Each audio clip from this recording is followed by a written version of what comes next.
The story begins with the protagonist saying he has the same dream every night, a terrible dream full of zombies. A dream in which the apocalypse had come to Earth, a nightmare where the world of the living had turned into hell, and he, in the middle of it all, had one main mission. The mission was to eradicate all the zombies from Earth, and the reward would be to restore everything to its original state. In that place, he was a hunter with a single objective, and he asks if it's time to begin. He presses a device in his hand, and the entire city starts to explode. The zombie horde goes crazy as the buildings begin to collapse, and he throws himself into the street. A boy appears in style, holding a chain. He lands on the ground, kicking the first zombie and slicing two others with a swing of the chain. The others notice his presence and pause for a second before rushing toward him. But with another spin of the chain, he lashes everyone's legs. Another zombie tries to attack him from behind but gets a kick to the stomach. That chain is sharper than a katana. 3 more zombies come running from behind, and he performs the famous helicopter move. Moments later, blood is dripping. He had managed to clear the entire street. However, just as he begins to curse the monsters, the ground starts to tremble. He wonders why an earthquake suddenly started in his nightmare. That's when the asphalt nearby begins to break apart, and from the ground emerges a massive, fleshy, hairy, toothy worm.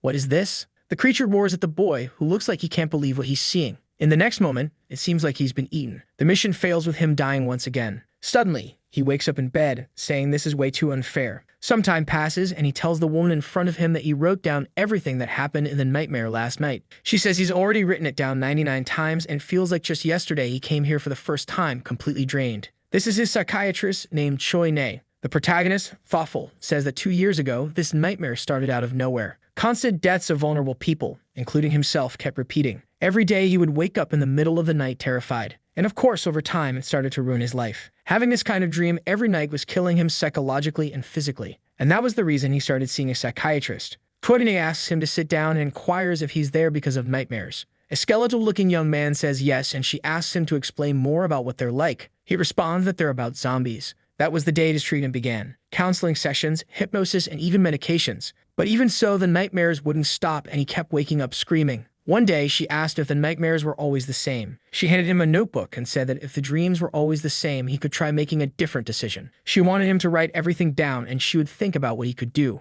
The protagonist was a bit confused about focusing so much on the nightmares. But she said that this was just the first step, and later, they would decide how to handle the rest. She handed him a pen and told him to write everything down from now on. Once again in the nightmare, he gets eaten alive. And he remembers that when he talked about this situation, she asked if there wasn't a warehouse nearby or something like that. He said yes and decided to follow her advice. He runs to a nearby warehouse and starts looking for a weapon, grabs a crowbar and runs toward a zombie, hits it on the head, and it goes down. Finally, he had managed to fight back in his own dream. And that's how the nightmares began to change. Back in the present, Choi-ne says she's at her limit. She asks if he's really going to continue alone in the 100th dream. He says she knows as well as he does that humans are filthier than zombies. She says she's aware but insists there are good people out there. But he replies that good people no longer want to get involved with anyone. He takes a sip of his coffee and says that even though it's just a dream, he's seen 1 or 2 people die trying to help him. It's not like he has the power to protect others, and it only weighs on him. May realizes that the dreams are so real to him that it feels like he truly lost allies. He then closes the book and says it's time to eat.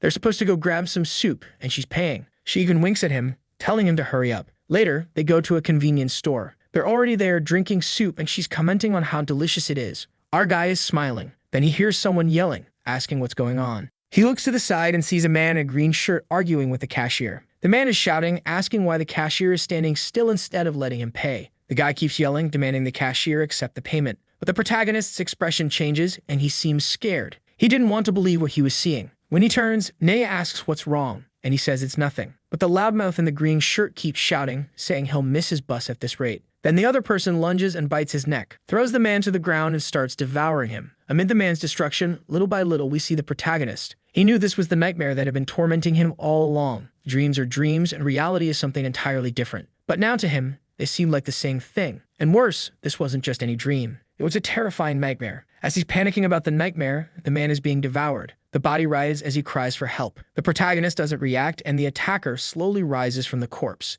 It looks at him and jumps immediately. He probably thought the attacker was going after him, because he was still sitting, unable to react. Outside, there was a crowd of people begging to be saved as they were eaten alive. Everyone was trying to escape, and the nightmare had begun. He tries to stay calm and not move, but his hand starts clutching his pants and he doesn't know what to do, sweating profusely. He was hoping it would somehow pass and be some kind of illusion. But as soon as the cashier finishes eating the man, it looks at the boy. Now he knows this isn't just a dream. The zombie screams and charges at him from behind. With no options or weapons, he grabs a pot from the table and smashes it on the zombie's head. But he knows full well that isn't enough. He runs to the side, looking for another weapon, finds a broom and breaks the handle. At least now he had a chance. The problem is the zombie had already lunged and was too close for him to use the stick. As it's about to bite him, he manages to duck and dodge the attack. The creature snaps its jaws at empty air. He grips the weapon, gets a foothold on the ground, and throws himself at the zombie. Jams the stick straight into the monster's neck. With that, he scored his first kill in the real world, and the creature fell to the floor. Looking at the monster, he wonders if it's because of the countless nightmares.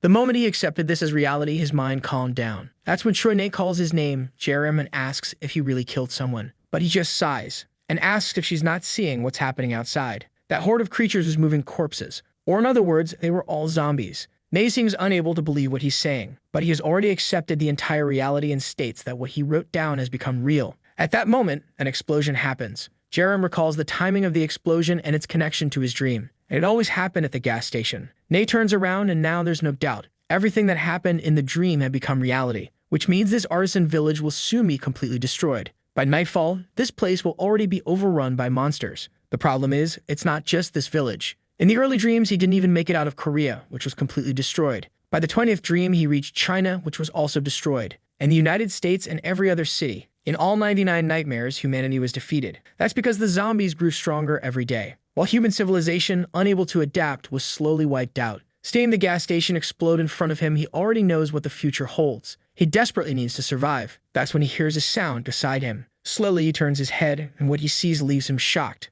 The mission system had appeared. Kill all the zombies on Earth, and the reward was to restore everything. The same window with the same message. The one that kept repeating in the nightmare. He tries to pass his hand through it, not quite understanding what it is. It was fine appearing in dreams, but it was strange that this was now happening in reality. Or rather, the mission's content had indeed changed. The mission was now about the Great Guardian. He had to protect Professor Choi-nae at his home. The system was sneaky. Still startled, the protagonist tries to calm himself for a second. At least he had lived through this 99 times. Asking himself why this was happening wouldn't change anything. Then he notices something in the system's window. There was a section about skills. Suddenly, the window updates and asks if he will accept the challenge. At that moment, he knew this was the mission, and he had never succeeded in it. But at the same time, he felt a strange sensation. He sensed that with any choice, he had the chance to change this desperate future. Nae then asks what's wrong and if he's okay. He says yes, and that he just felt a little off. She smiles and says that's a relief. But the protagonist sees her completely transformed into a zombie. With that, his smile fades. There was something he had never had the courage to write in his notes.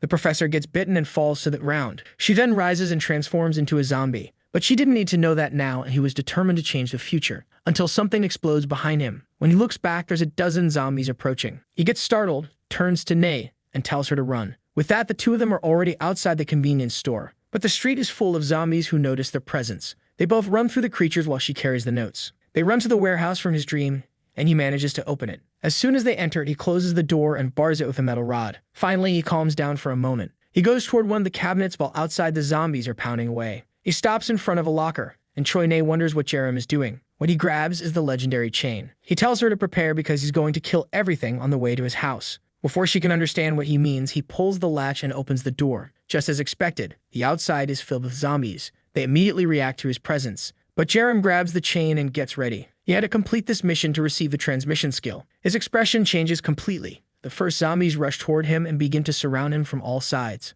But with the chain, the boy is experienced and prepares the helicopter move. The first zombie approaches and takes a blow to the forehead. Nae is inside watching all of this. Meanwhile, Jerem swings the chain back and forth, hitting everyone like Kurapika from Hunter x Hunter. And boy, when it hits, it hurts. Zombies fall to the ground as he advances toward the rest. With the chains wrapped around his arms, motivated, he lets out a shout. The sensation of being surrounded and spinning the chains felt very familiar to him. Nae, watching from inside, remembers asking him why he chose chains as a weapon. The question left him a little surprised, but now it made sense. Seeing him eliminate several zombies around him, she recalls that at the start of the dreams, he always talked about the chains too. A weapon with flexible attack range and far more durable than any knife. It didn't need to be sharp, just strong. Suddenly, one of the zombies approaches from behind. The protagonist turns and manages to make it bite the chains. He immobilizes the creature and tells it to bite harder. Then he yanks the chain to the side, destroying its teeth and hitting it in the face. With the creature still in the air, he strikes again, slashing through its chest. Nae watches from afar as another zombie sneaks up from behind. Jerem switches the chain's direction and uses his foot to kick it forward. She realizes the weapon was extremely versatile in attack direction. As soon as he was above the zombie, he pulled downward, hitting it square on the head. Another one down. And boy, he doesn't stop, already advancing toward the next group. Chains on his arms, shouting while Nei watches helplessly. Before long, he's on top of a pile of bodies. But it's not enough as another horde is coming their way. He looks at Nei and says this is their only chance to run. With that, both are fleeing through the street. The scene then shifts to a forest. In the middle of it, there's a small, isolated house. Jerem and Nei had just arrived there. He says it's a good place, deserted, with no zombies nearby. As soon as he enters, however, she falls to her knees. He asks what's wrong, and she says she's fine. She just feels very relieved. He helps her up and tells her to sit on the couch. She sits, and at that moment, the system window appears. The mission was complete, and he receives the transmission skill. He's immediately excited to see what it does. The transmission skill allows him to receive a skill from an expert. Now he's completely confused because in reality, the skill doesn't do anything. First, he had to figure out what this expert thing was all about. But it couldn't be that the clues were so vague that he had no idea what to do. The system then explains that if someone views him favorably, he can learn a transmission skill from that person. Obviously, he has no clue what this means but decides to test it. He activates the transmission on Nei. Suddenly, a magical circle forms above and below both of them. He looks surprised, but on the other hand, she doesn't seem to be reacting at all. This clearly indicated that she couldn't see anything. However, the system congratulates him, saying he has acquired a skill. Clearly, it was related to her profession, but for him, it wasn't very useful. Nei then lights a cigarette and calls out to him. She asks if those monsters were the zombies from his dreams. She remembers him writing something very similar in that book. Now she wants to know what's happening or if she's also started having a nightmare. Jerem realizes she's panicking. She's relieved to have survived, but is beginning to mentally break down. For him, though, this was all too common since these were scenes he had experienced repeatedly in his dreams. It was the perfect moment for him to use the skill he just gained. He activates mental care. A magical circle appears beneath both of them, and the system announces that the skill has been successfully used.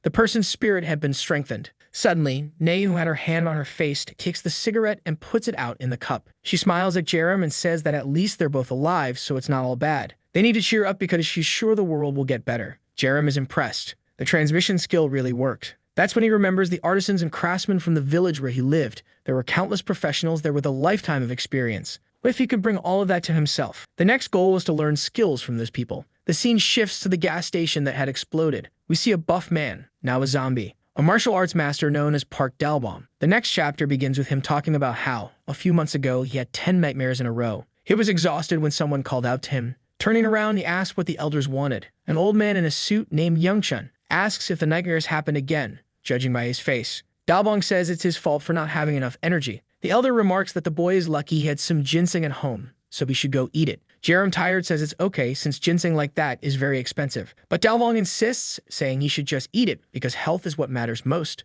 The poor protagonist looks awful when he's skinny. Back at the house, he's starting up his scooter. He's ready to leave when Nei opens the door and asks if he's lost his mind. What's he thinking? Heading into the middle of the city? How does he plan to kill all the zombies? Jerem asks if she didn't see how he handled the creatures. It's just a few zombies who won't be defeated. She puts a hand to her head and says it seems there's no changing his mind. After some thought, she at least asks him to be careful, but warns that if he gets bitten anywhere, she won't open the door for him. He tells her not to worry since he hasn't been bitten since all of this began. She snaps at him to shut up and stop saying those death flag lines. He laughs, starts up the scooter, and gets ready. He's sure the two elders must be together as always, and he needs to save them both. With that, he speeds off, leaving Nei behind. She lights another cigarette and thinks she made the worst decision trying to quit smoking this year. The scene shifts to the city, which is, of course, overrun with zombies. We're inside an office in the village of Jangwon. There are zombies everywhere, walking around. Behind the counter, a small bald man is trembling. It's Youngchun, who doesn't know what to do. A zombie wandering nearby spots the trembling man behind the desk. The poor old man freezes, waiting for death to come. Then he hears a noise. Slowly, he opens his eyes to see someone had punched the zombie in the face.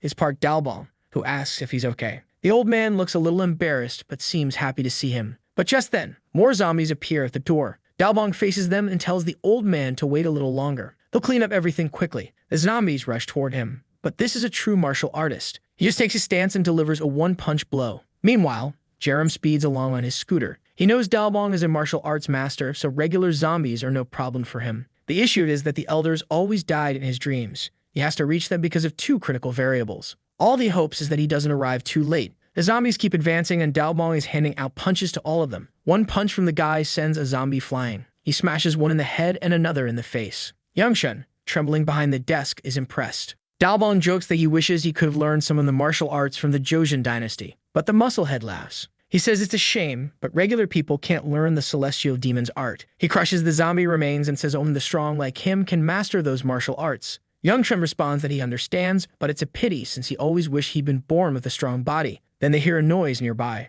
A heavy footstep and a creature that looks like an uglier version of Attack on Titan 2.0 approaches. The problem is the monster's height. Dalbong estimates it to be between 2.5 and 3 meters tall. A zombie walks past the giant, who grabs its head. Opening its huge mouth straight out of Attack on Titan, it chomps down. The elders are baffled. The zombie was eating other zombies. It devours everything and even lets out a burp. But Dalbong looks excited, saying that an interesting target has appeared. He disappears in a blur and goes to punch the giant in the face. With his fist pulled back, he activates the double tiger energy strike. A barrage of punches known as the tiger's dance rains down on the creature. It keeps shouting and hitting the monster relentlessly. But the creature starts roaring, seemingly unaffected. Dalbong doesn't understand how the monster is retaliating even while taking such a beating. The beast lunges at him, but he manages to hold his hands. The problem is the monster begins applying force and Dalbong seems unable to overpower it. He quickly realizes he might not be a match for this thing. With a strained face, some of his vertebrae give way. He falls to the ground, clutching his back as Youngchun calls out to him. Poor Dalbong, his herniated disc acted up. The zombie, indifferent, moves in for the kill. But our Kurapika, or rather Jerem, lands a blow with his chain, smacking the zombie's face and leaving it stunned. Jerem announces he's there to save them. The two elders look at him, wondering what the kid is doing there. Jerem, knowing about Dalbong's herniated disc, suspected he wouldn't win. He tells the elders to escape before it's too late. The second variable was this giant mutant zombie. Youngchun, terrified, stares at the scene. Suddenly, he runs, picks up Dalbong, and tries to flee with him. Dalbong apologizes for not being able to do more as they begin to leave. But the giant zombie roars again, startling Jerem. He ducks, dodging the first strike, as Dalbong yells at him to run. But Jerem tells them not to worry. After all, the scooter only has 2 seats, so he couldn't go with them. Meanwhile, zombies begin surrounding the area. The two elders are already on the scooter while Jerem stands face to face with the horde. Youngchun asks if he really has no other solution while Dalbong apologizes again. Jerem ignores them, spinning his chain. There are far more zombies than he anticipated, and he's unsure if he can win. But then he hears the system's sound. He has gained the favor of a master of the specialty, and a skill can now be passed to him. He immediately smiles, knowing what it is. The giant roars, and the zombies close in on him. Youngchun shouts Jerem's name as he stands still and simply says to activate the skill. Then he jumps, dodging the attacks. He mutters something about gathering energy from the province of Joseon. The buff monster looks confused, not understanding, until Jerem lands with both feet on its head, activating the Joseon realm. The explosion crushes the giant and sends the rest flying. Standing there in style, the elders are stunned. Jerem had learned the celestial demon's martial arts. At that moment, he unlocked martial evolution, though still at rank F. The next chapter begins with a tale about the strongest man in history. Known as the Celestial Demon, he crossed all of China. He returned to his homeland of Joseon long after. There, drawing energy from the land, he refined his martial arts. He finally achieved absolute strength, and this was the ability Jerem had just begun to unlock. The giant had been flattened. Still standing coolly, Jerem had his arms crossed. The elders hadn't even started the scooter and were left gaping. Dalbong had no idea how someone as skinny as Jerem could use such martial arts. Standing atop the zombie, he received another skill. It was the passive Joseon heart control, a skill that allowed him to sense mana. Jerem was thoroughly confused by this heart control and mana stuff. Then his status window appeared. Shin Jerem with 3 rank F skills. He began to wonder if this wasn't starting to feel like a game. That's when he noticed a strange blue light nearby. Looking down, he saw it emanating from his hand. The power flowing through his body made him feel lighter. Maybe this was what control over the flesh meant in the skill's description. Clearly, risking his life to save Dalbong had been well worth it. This skill was definitely going to help him a lot. He approaches the elders and says he's finished, and they can return together. But then something rises behind him. The monster, which had been flattened, was still alive. Jerem remarks that the creature's strength is just like in the dreams. It was time to try something different. He grabs the chain and asks if they can start a proper fight. The monster, irritated, swings a punch at him. He dodges as the elders shout for him to be careful. Once again, he tells them to get out of there and that he'll catch up soon. The elders hesitate, but he insists they go help Professor Choi, who's hiding at his house. With no choice, Youngchun agrees. He knew they were only holding Jerem back at this point. As they speed off, Youngchun calls out, saying Jerem has to survive. Jerem keeps spinning the chain while circling the monster. As the creature roars, he strikes again, landing a blow squarely on its head. The monster stumbles, but manages to grab the chain. Without hesitation, it breaks the chain, leaving Jerem fuming. He follows up with a knee strike straight to the skull. The zombie is hurting, but still alive. Jerem picks up the broken chain pieces, seemingly reforging them. He turns to the monster and asks if it knows the punishment for breaking other people's things. It's getting beaten to learn a lesson. The monster almost looks scared. Night falls and time passes. Nay is at home smoking as usual. It seems the apocalypse won't kill her, but the cigarettes might. She's worried about Jerem. Then she hears the sound of a motorcycle outside. Thinking it's him, she rushes to the door. But when she opens it, she finds the two elders instead. Confused, she listens as Youngchun explains that Jerem told them to come here and meet Professor Choi. She's relieved they found Jerem, recalling how he said he was going to save them. But she wants to know where that kid is so she can scold him for doing something so reckless. Youngchun hesitates before speaking, but both elders eventually admit that Jerem stayed behind. Nay doesn't believe it. Youngchun adjusts his glasses and says he doesn't understand why, but the young man sacrificed himself to save two old men. He stayed back, fighting that zombie alone. Back in the city, the monster is getting its face whipped. Jerem lands another punch, following up with a sequence of strikes to its stomach. He delivers a kick under its chin, sending it crashing to the ground.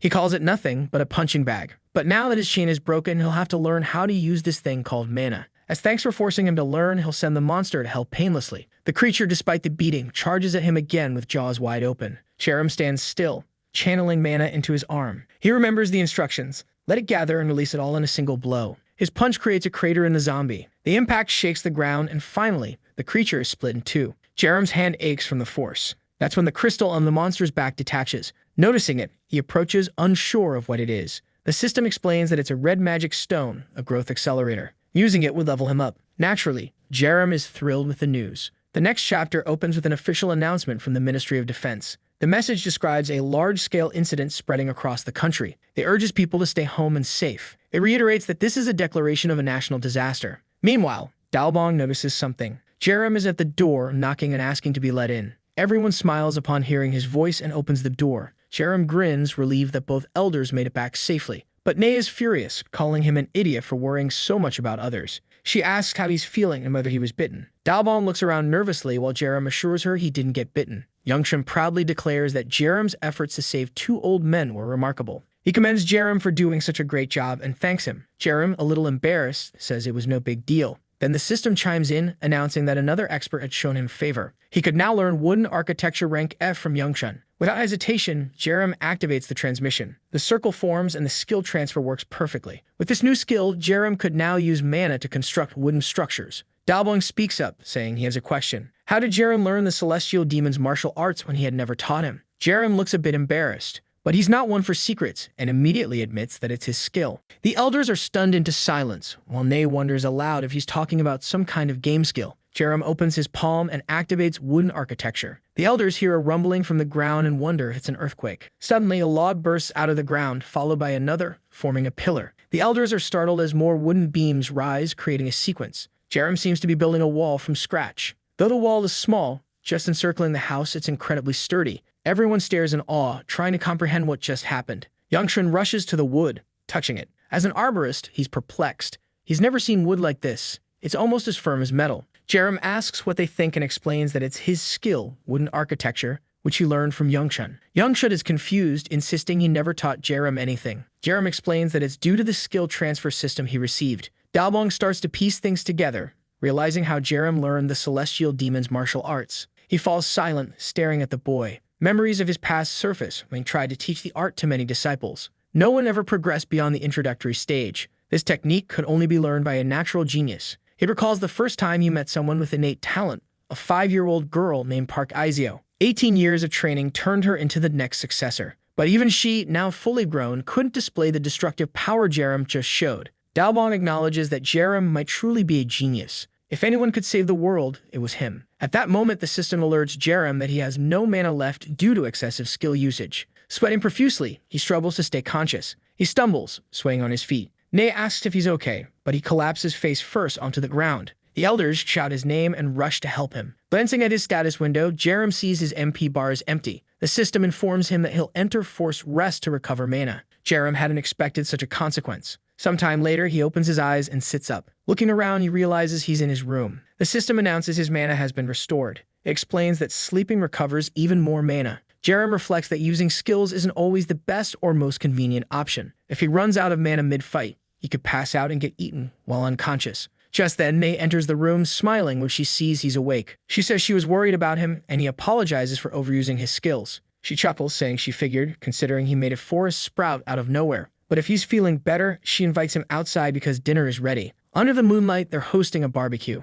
The elders are happily eating. Outside, zombies are banging on the wooden wall, slowly gathering in numbers. Jerem doesn't seem too thrilled. Dalbong, however, is celebrating, saying the star of the show has arrived. Jerem asks what he means. Dalbong explains that he's grilling pork belly for their hero, but Jerem finds it odd to eat outside with zombies pounding at the walls. Nongshun reassures him, saying the wood is as hard as steel. These zombies could get all they wanted, and it wouldn't break. Even with a lifetime studying wood, he's never seen a barricade this perfect. Jerem reluctantly sits down, trusting their words. May pops open a beer and says that in an apocalypse, she has to enjoy life more. They sit, talking and eating. Jerem begins to feel something different. This was nothing like the 99 nightmares he had lived through. In those dreams, life amidst the zombie-infested world was hell every day. But now, with good food and friends, it felt different. For a moment, the terrifying world seemed like a relaxing place. At least for now. Because in the next scene, chaos erupts elsewhere. A soldier is shouting for the troops to advance and not stop. Zombies swarm toward them, while one of the soldiers radios for backup. The main defensive line is on the verge of collapse.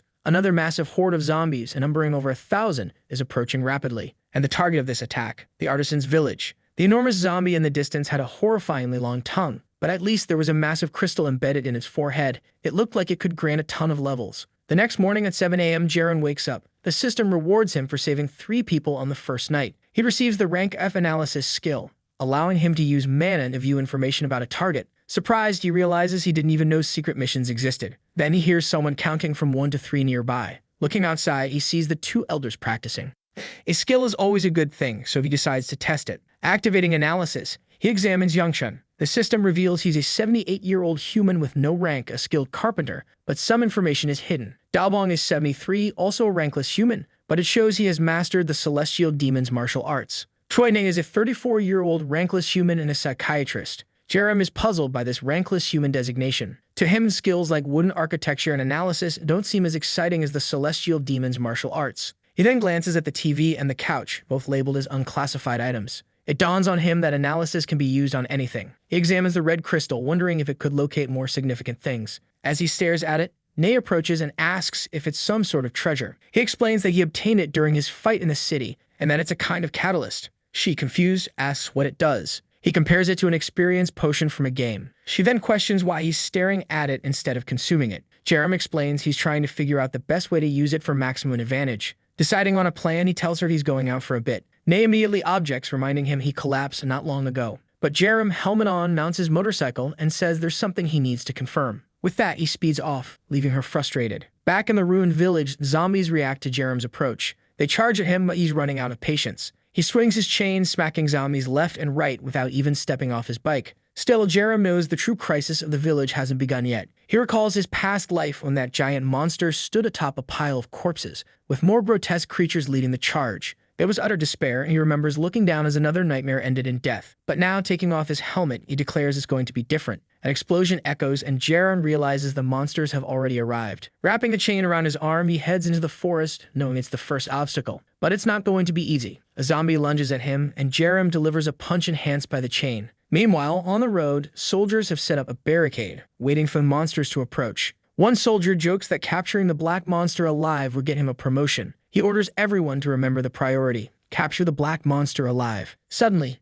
someone shouts that the zombies are crossing the bridge. The soldier smiles, saying it's time to unleash hell and empty their ammo. Gunfire erupts as zombies rush for the barricade. The soldier confidently remarks that if the zombies can't handle their bullets, they definitely won't survive the tank's firepower. But then a shadow falls over him. He hadn't noticed something descending from the sky. The massive monster crashes down, crushing the tanks. The beast roars as soldiers fire their machine guns, shouting for it to die. But nothing seems to hurt it. Someone orders the crew to use the tank's main weapon. The monster keeps advancing, flipping tanks aside like toys. It grabs one with its jaws, biting down before tossing it into the air. The soldiers panic, with their leader yelling for a retreat to the second barricade. But amidst the chaos, a massive horde of grotesque zombies appears, overwhelming them. One of the soldiers pleads for help, but Jerem, still in the forest, is observing from the bushes. He watches as the second barricade collapses faster than he expected. This wasn't like his dreams. The number of creatures had doubled from 5 to 10. The most crucial thing, however, was the giant creature with the crystal on its forehead. Jerem activates analysis and examines it.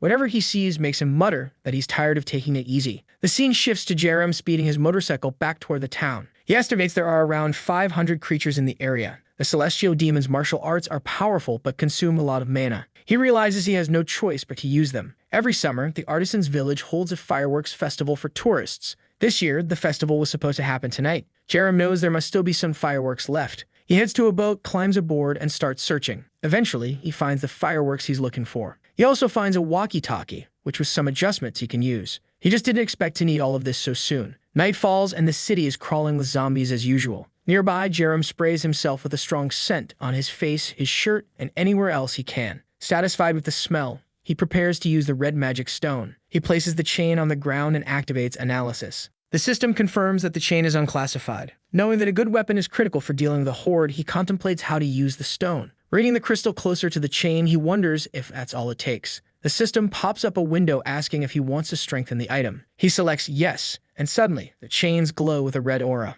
After a brief flash of light, the strengthening is successful. The chains are now intact chains, a rank F item. They can conduct 15% of mana and come with a special skill, separation. Jerem is impressed by how much the weapon improved just by gaining a rank. When he picks them up, his mana flows through the chains, making them shine. Curious, he activates the separation skill. The chains transform into combat gauntlets. This strengthening stone was even better than he imagined. Suddenly, the ground trembles. What he was waiting for has arrived. At the village entrance, creatures begin appearing. The long-tongued monster destroys a flag and roars. The zombies start running toward the town. Jerem observes from a rooftop, strategizing his next move. When most of the stronger zombies are in the main street, it's time for the fireworks. He presses a button on the walkie-talkie, activating the fireworks on the boat. Instead of attacking the zombies directly, he uses the fireworks as a distraction. A red explosion in the sky catches the attention of the big brute, who stands dumbfounded. Jerem sneaks up behind it, wraps the chain around its neck, and pulls hard. The brute struggles, but it's too late.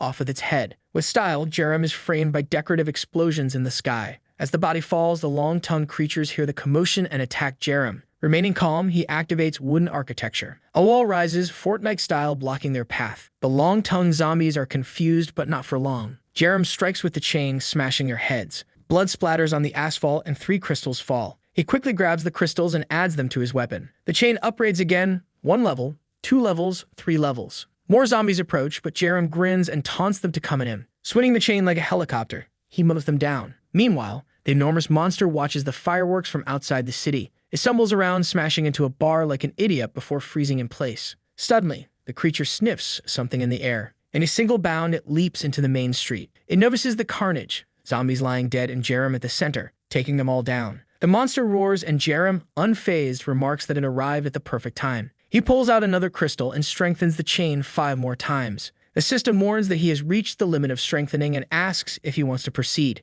Jerem confirms, and the chains evolve into flame chains, a rank E item. He gains the special skill Firework Flame. Jerem, brimming with confidence, punches his fists together, activating the skill. Flames engulf his arms as he declares the festival has just begun. Elsewhere, a man sits in a small house. His name is Sebastian Kim, a 65-year-old professor of ideology, specializing in animal and human behavior. Petting a rabbit on his lap, he's interrupted when a crow lands beside him. Addressing the crow as Mon, he asks what's happened. The crow delivers a letter, which Sebastian praises it for bringing. The message warns of zombies overwhelming the village and advises him to stay alive. Sebastian seems excited that the sender is still alive and wonders if the conservation team is okay. He hopes they haven't all died. Then he sees the fireworks lighting up the sky. He wonders if a zombie could have caused this. The rabbit tugs at his leg, pointing towards something. Sebastian scolds it, telling it to stop urging him to go to that hellish place. But as he gazes at the scene, it reminds him of something. He recalls a past incident in the forest when something was watching him from the trees.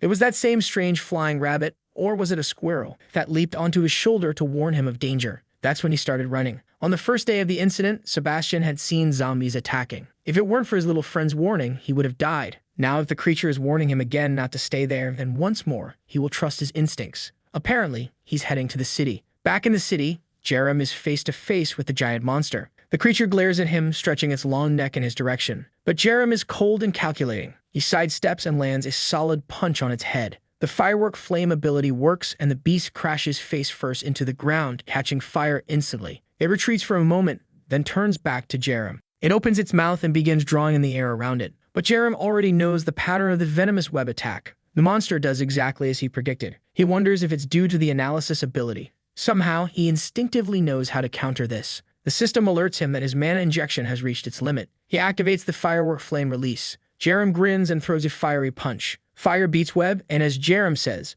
that's just how it works. The attack surges forward, engulfing the monster in flames. Jerem smirks, saying that this bastard doesn't know who it messed with. The creature writhes in agony, and its grotesque fused heads make its suffering even more horrifying. Jerem notices it's considering escape. The monster turns, roaring that it will one day kill him. Suddenly, it pauses and lets out a deafening roar. All the zombies in the city respond immediately. Within seconds, Jerem is surrounded. Still calm, he asks if this is how he wants to fight. He combines the chains and spins them into a helicopter mode. Serenity declares, "Let's play this game," and lashes out, taking down zombies left and right. If these creatures couldn't handle his weaker chains, they stood no chance against these upgraded ones, which sliced through them like lasers. From a distance, the giant monster watches Jerem fight. It takes the opportunity to leap toward him, nearly crushing him. Jerem dodges and manages to throw the chain, wrapping it around both of the creature's legs. He pulls hard, taunting the monster. "Trash like you is nothing to me." With another tug, the monster loses some of its limbs. The creature writhes in pain, and Jerem hopes this time it finally stays down. The battlefield is littered with dead zombies, and the monster is burning. The scene shifts to Sebastian, who has just arrived in the city and finds this situation strange. Since leaving the village, he hasn't seen a single zombie. Then an explosion goes off nearby. He realizes something dangerous is happening. Although he doesn't want to go, his little friend insists this is the way. He runs, wondering if it might be the military. But when he arrives, he's stunned. The massive monster lies dead, with Jerem standing atop it. Sebastian approaches and asks who the soldier is. Jerem turns around and recognizes Professor Sebastian Kim. Sebastian is shocked to see it's Jerem and asks if he's the one responsible for all this. Embarrassed, Jerem admits that he's been fighting the zombies and asks why Sebastian is here. Sebastian ignores the question, incredulous that Jerem killed so many zombies. Pointing at the giant, he demands to know how Jerem managed it. Suddenly, Sebastian's albino squirrel makes a noise and he asks what's wrong. Looking up, both he and Jerem are startled. It looks like a dinosaur-era meteor is hurtling toward the Earth. Jerem runs to his motorcycle, shouting for Professor Kim to move. Thankfully, the meteor seems to be in slow motion, giving them time to escape. But the meteor appears to be targeting them specifically. As Jerem accelerates, he mutters to himself that nothing like this ever happened in the dreams. The meteor crashes into the city, throwing both of them from the bike. Jerem lands headfirst but manages to stand, realizing the meteor has brought hordes of zombies. The creatures rise from the black and red substance covering the ground. Standing at the edge of the crater, Jerem sees the creatures climbing out. A swarm rushes at him, and he activates his chains once more. Using analysis, the system reveals that these are corrupted zombies, altered by something strange. The system notes they are far more resilient, something Jerem never encountered in his dreams. He strikes one on the head, but his physical attacks are no longer as effective. To make matters worse, the strange black and red growth begins to spread wherever he strikes. He notices the zombies are resistant to fire. One lunges at him from behind, and he strikes its arm, tearing it off. But moments later, it regenerates. As he suspected, these purple-tinged zombies regenerate far faster than normal ones. The only good news is that they seem confined to this bizarre moss-like substance. Sebastian rises, trying to make sense of the chaos. Meanwhile, Jerem realizes he's gathered enough information and decides it's time to retreat. He tells Sebastian the situation is critical and suggests they head to his home for now. Sometime later, they arrive at Jerem's base. The professor is impressed that they've already set up all the barricades. He congratulates them, saying they seem to be handling things quite well. As Jerem approaches the door, he notices the durability of the barricade has dropped from 9 to 10. However, it still seems sturdy as ever. Someone inside asks who it is, and Jerem replies it's him. Yangshun opens the door, relieved that Jerem is safe. Jerem asks if everyone is awake, and they explain they were woken up by the fireworks. Good to know that if Jerem had died, they'd have slept through it all. Amazing. The elders greet each other, and Yangshun is thrilled that Sebastian is alive. Jerem cuts in, saying they can catch up later. First, he needs to tell them about the strange meteor that fell. The 5 of them gather in the living room, or rather 6, since there's a sneaky little one. Nay remarks that all she understands is that the village has become a horrible place. Yangshun expresses concern for the survivors, worrying they might be running out of food. Sebastian, however, says there's unfortunately no solution for that. He accidentally throws in an English phrase mid-sentence. Dalbong scolds him to speak in Korean. Sebastian then asks if anyone remembers the crows. Dalbong says he does and suggests they could use them to deliver food to people. The crows were intelligent enough that it might work. However, Sebastian points out the problem. The crows are still at his house, which is likely full of zombies. Jerem knows that having such a resource would drastically reduce the time needed for rescues. Yangshun raises the issue of how they'll even reach the crows since they can't fly. Jerem starts brainstorming solutions. To succeed, he'll need a major upgrade. He has 4 magic stones, which he could use to strengthen his weapon. The issue is, he doesn't know how many it would take to advance his weapon's specialization. Alternatively, he considers another option, using the stones on the 4 others. Jerem tells the group that he'll need their help. Outside, each person holds a stone. Dalbong asks if they also see floating letters. Everyone confirms they're seeing something resembling a game interface. Jerem explains that the stones can awaken special abilities like the ones he has. Sebastian acknowledges the value of the stones and asks if Jerem is sure about sharing them. Jerem confidently replies that it's the best option and urges them to use the stones. The group stares at the stones in their hands as they begin to glow. The stones dissolve and a red energy surrounds them. Dalbong receives the innate ability of the celestial demon martial arts of Jojin. His technique has advanced and he can now sense mana. He lets out a shout as energy floods his body. The bandages on his body unravel and he prepares a punch, slamming the ground with a burst of power. Striking a double biceps pose, he declares his body is brimming with strength. Then his herniated disc flares up again. Dalbong winces and Jerem asks if he's okay. Dalbong admits, unfortunately, the stone can't cure his worst problem. Meanwhile, Youngshun is on the ground constructing a Japanese-style house. He has gained the innate ability of wooden architecture. The house disassembles, forming pillars, structures, and even a small city and army. Youngshun is thrilled, calling it fun and fascinating. Jerem is shocked, having no idea his abilities could be used this way. Turning to Nae, he asks about her ability. She seems embarrassed and explains that her ability lets her see people's emotions. She knows Dalbong is feeling 0.4 embarrassment and 0.7 sadness. Looking at Jerem, she sees 0.2 happiness and 0.6 embarrassment. She decides to test something and steps closer, activating mental care. When she touches Jerem, his happiness increases while his sadness decreases. Jerem comments that he feels comfortable. May excitedly remarks that these innate abilities are fascinating. Jerem notices no one mentions Han or anything similar to his abilities. Perhaps there's something different about what he possesses. Sebastian suddenly shouts, saying he's found the answer. He points upward and Jerem looks confused. Sebastian explains that if they can't go by land because of the monsters, they need to go by air. While it makes sense, no one has any idea how to make it happen. The next day, the house is surrounded by a massive wall. Youngchun has been using his abilities much more efficiently, improving everything. Jerem is surprised to see plants growing on the wall. It turns out Youngchun has created a small forest of trees. Relaxing, Youngchun announces that the basic construction is finally complete. Suddenly, there's a loud impact. Jerem is training with Dalbong and it looks like they're upside down. Indeed, they're fighting while inverted, having grown accustomed to it. They're sparring this way to practice channeling mana through their feet. Facing Dalbong isn't easy, as the Elder is thrilled and declares they're going to play some more. Dalbong activates the second form of the celestial demon martial arts, unleashing the tiger's dance again. Dalbong unleashes a barrage of attacks on Jerem, who realizes that at this pace he'll end up falling off. The Elder praises him for holding on well, but declares that this next attack will finish him. Jerem notices that Dalbong's strikes are getting faster and faster. Dalbong announces that he'll now add his heart to the next move. In response, Jerem channels mana through his legs, focusing it in his feet, and leaps toward the Elder. He nearly grabs Dalbong by the ear, but the Elder sidesteps. Jerem chases him, narrowly landing a kick. Dalbong is impressed by how ingenious this kid is. However, he grabs Jerem by the foot and exclaims, "That's how a disciple should be." In the middle of their sparring, someone calls out to Jerem. It's Sebastian, and he's already flying. Seems a bit unfair, doesn't it? But now the context becomes clear as Jerem mentions how much has changed in just 2 days. Hanging onto the wall, Dalbong comments, "Now this is what I call footwork." Jerem has been studying the celestial demon arts to the fullest. One notable development is that he maxed out favorability with Sebastian. Using transmission, he gained the rank animal communication ability. Hamiel, Sebastian's companion, hops off his shoulder and Jerem uses his ability on it. The system announces that Jerem successfully communicated with a creature and earned a special skill, Wingsuit. As he bites into a chocolate bar, Jerem tells Sebastian that it's time to go. Meanwhile, the city below is covered entirely in strange moss. Sebastian says they'll stick to the plan for now. Jerem activates wooden architecture beneath them, creating a pillar that rises skyward. The system warns him that the structure has reached its limit. From afar, the city can be seen, but Sebastian's house is on the other side. They jump off the pillar, activating their wingsuit abilities.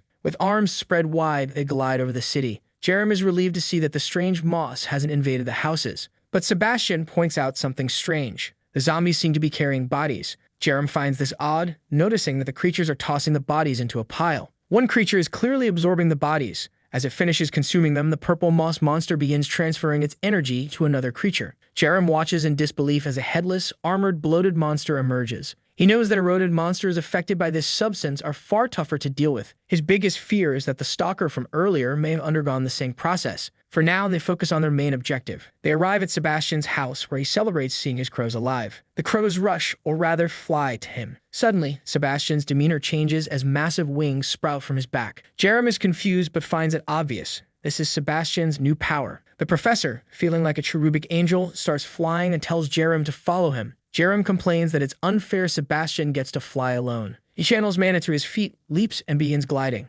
On the ground, zombies look up, tracking their flight. The creatures activate strange mechanisms on their arms, attempting to grab them. The pair dodge, but one of the crows gets caught. At this rate, they're all bound to fall. Under heavy attack, Jerem tries to retaliate with his chain, but he loses his glide in the process. He starts running and Sebastian shouts after him. Jerem reassures Sebastian, saying he'll distract the zombies. The professor protests, but Jerem's determined look says it all. Activating Firework Flame, he charges into the fray. His fiery chain burns through the zombies as he declares he's ready to have some fun. Landing with explosive impact, the ground erupts in a fiery burst, sending zombies flying. But then he hears heavy footsteps behind him. The eroded armored monster, armed with a massive hammer, approaches. Jerem barely dodges the first strike and counters with a direct hit to its head, but nothing happens. With zombies closing in on all sides, Jerem channels mana into his feet and tries to escape. But the monster combines its arms to form a cannon. It grabs another zombie, loads it into the makeshift weapon, and fires. Jerem, in disbelief, dodges to the side just in time. The zombie projectile hits, causing a massive explosion. The blast attracts even more creatures from the distance.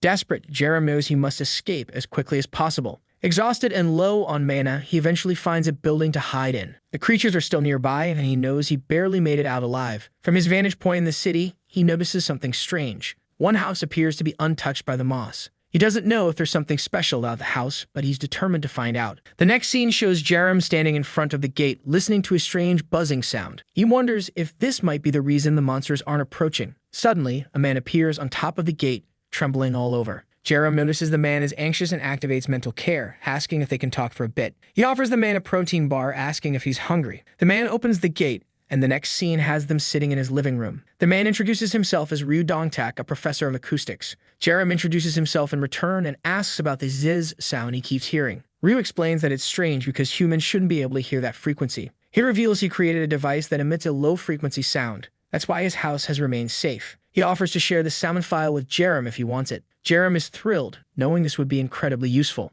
Meanwhile, back at the base, Sebastian lands gracefully. Dalbon congratulates him on his new wings and immediately asks where Jerem is. Sebastian admits that during Jerem's attempt to save him, the boy fell into the village. Dalbon yells at him, demanding to know what the point of the wings is if he abandoned Jerem. Sebastian tries to explain that the zombies were stretching their limbs skyward. Youngshun appears and asks what's going on. Dalbon angrily tells him that Sebastian left Jerem to die. He's ready to storm off, saying he'll handle it himself. Youngshun warns him that he's lost his mind and should know that the village is hell. Dalbon, however, is fired up, declaring that he'll smash those bodies with his fists. Nate arrives, calm and composed, and tells Dalbon that while he might win against 1 or 2 zombies, what happens if the battle drags on? Youngshun agrees, reminding Dalbon not to forget about his back problems. Dalbon demands a better suggestion. Youngshun assures him that Jerem won't die so easily, but Dalbon is eager to act. Nate advises everyone to stay calm and think rationally in moments like these. She asks Sebastian if they can now deliver supplies using the crows.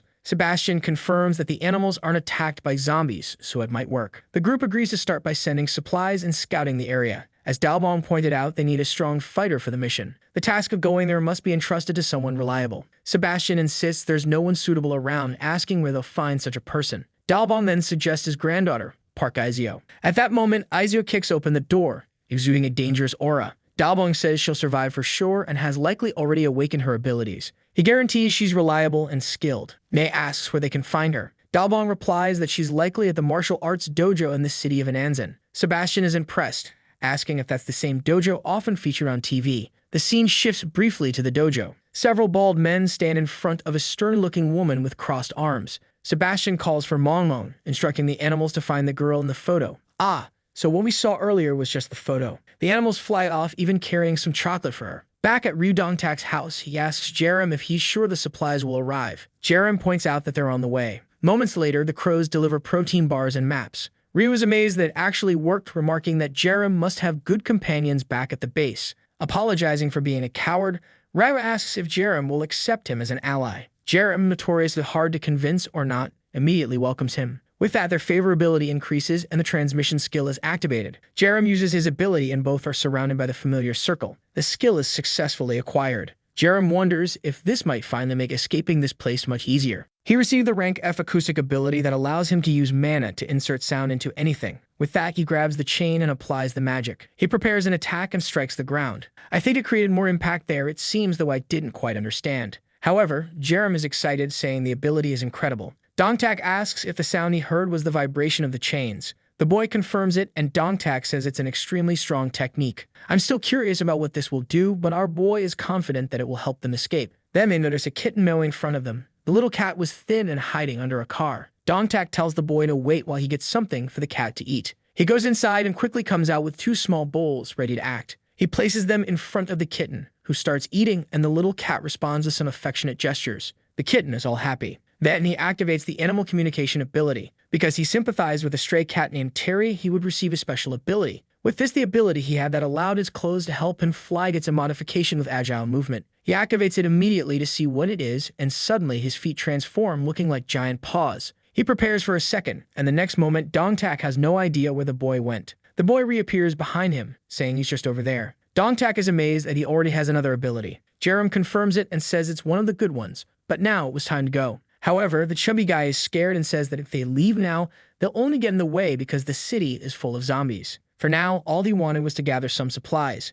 Jerem knows it's safer to follow his suggestion since this place is immune to zombies. The guy apologizes for asking for resources, but the boy says it's fine because he has plenty saved up. Because of his apocalypse anxiety from his dreams, he had stocked up his warehouse. Dongtak thanks heaven, says he's counting on him. Our boy summons the crows and then leaves. With his cat-like feet, it seemed like the corrupted land wasn't reacting to him. And now it was time to use all of his new abilities to the fullest. In front of him were several zombies. He prepared the sound ability on the chain, saying he's tired of running from them. He ran toward them and activated the acoustic magic. Man, it seems like he now has full control of the chain because it hit the monster's forehead dead on. Even the eroded creatures couldn't resist anymore. The attacks that used to only dent their heads were now completely different. The zombies began to disintegrate on the ground, and unlike the others, these ones dropped crystals. However, as he approached to pick them up, tentacles appeared behind him. The attack headed toward the protagonist, but he turned and struck with the chain. I thought the creatures would resist, but it sliced through like butter again. The problem is that he's starting to get surrounded. He activates the cat's leap and jumps onto the wall. Seeing the horde of zombies, he knew it.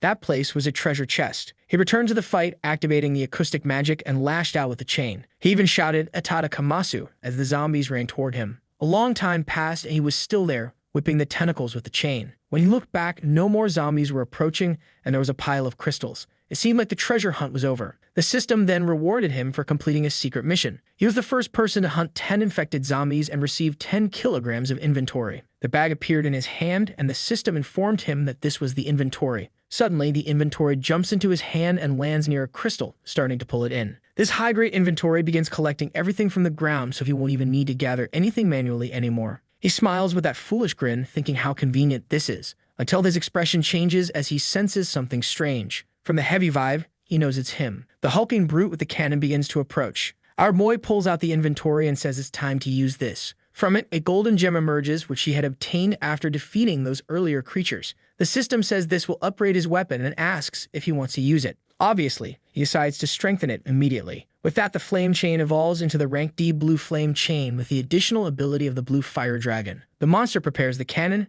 and points it at him. The shot is fired just as Jerem activates the blue dragon. He starts running toward the zombie. The dragon appears and charges at the zombie, piercing through the projectile. The headless monster doesn't understand why it didn't explode. Whoa, the dragon comes in and takes a bite out of it. Amidst all this, the chain wraps around the brute's arm as our boy gets closer. It looks like the arm is already gone. Whoa, from a distance, he made the monster lose both arms and the cannon. Apparently, the monster still managed to launch an attack. But Jerem sees it all and says it's way too slow. He activates the cat power in his feet and starts dodging while using the chain. It seems like the guy has infinite mana, right? He then notices that the monster's parts hitting the car are melting everything. Still, the big creature in front of him doesn't seem very alive. The monster stands still, and he asks if it's tired of screaming. But suddenly, the brute lets out a roar toward the sky. Strangely, the ground seems to be moving toward it, and the protagonist has no idea what's about to happen. As it absorbs the energy, its arms begin to regenerate, transforming into 2 blades. Now the monster's head opens up like a flower filled with teeth. My God,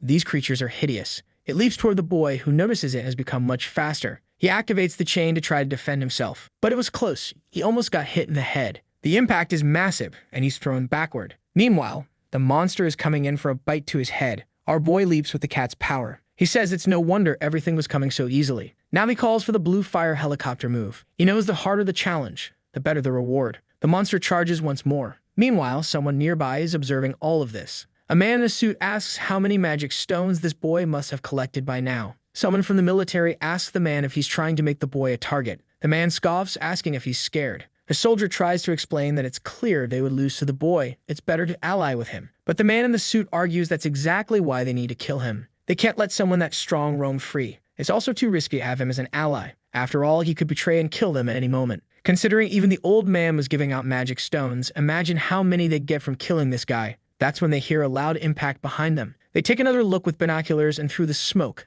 they see the creature is dead. In the middle of its head is another one of those giant yellow crystals. The men have never seen a type other than the red one before. The suited man tells everyone this hunt is going to be massive. The protagonist stores yet another crystal in his inventory. The system notifies him that he's the first in the world to hunt a zombie mutant. The reward this time is the proclamation of an area. He could designate a region as his residence, and any allies there will receive some buffs. This is perfect for him since he has a base and is already eager to use it. Suddenly, someone appears behind him, saying he's late. Jerem recognizes him immediately, and wonders what the psychopath Park Hunsum is doing here. We then see that in 2021, this man was honored as a young entrepreneur. He was an extremely successful man everyone considered a charity angel. But his true nature is entirely different. On the news, someone asks when the Gon serial killer case will be solved. Jerem knows very well that this man enjoys watching people die. That's because he saw him reveal his maniacal nature countless times in his nightmares. Several people are tied to wooden posts, and Park says today's society will be freed from the trash. The men cheer while the prisoners cry out, calling them cruel murderers.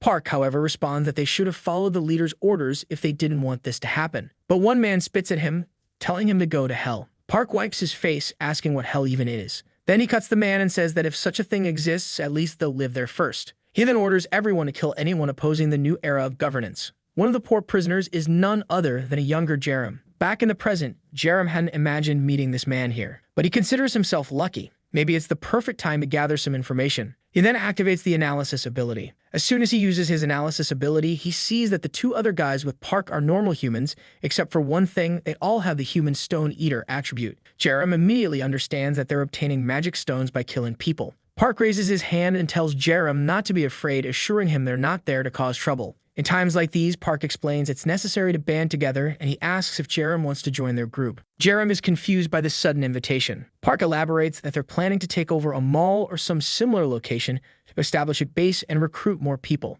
Jerem questions if there are people already in those places and whether they're awakened individuals. Park says no, just a group of folks from some Chinese restaurants, so there's no need to worry. He even promises Jerem as much food as he wants. But then the ground starts to tremble. Everyone looks around, confused, trying to figure out why there's an earthquake now. Then comes the system window. It only warns of danger, announcing that pursuit has begun. Jerem has no idea what this means. Suddenly, tentacles begin emerging from the ground. Zombies appear on both sides, surrounding the group. The soldier starts attacking while the guy with the bat panics, asking what's going on. Park orders everyone to retreat to their base. Jerem agrees and asks Park to lead the way. He swings his chain, clearing out most of the tentacles. This display unsettles the assassin. Still, Park feels confident that if Jerem lets his guard down, he can take him down. Park moves in another direction, telling Jerem to follow him. For now, Jerem decides to play along, curious to see how things unfold. At least this chaos might make it easier for him to escape. As he follows the cars, he makes a vow to himself. Park Hansum is going to die here.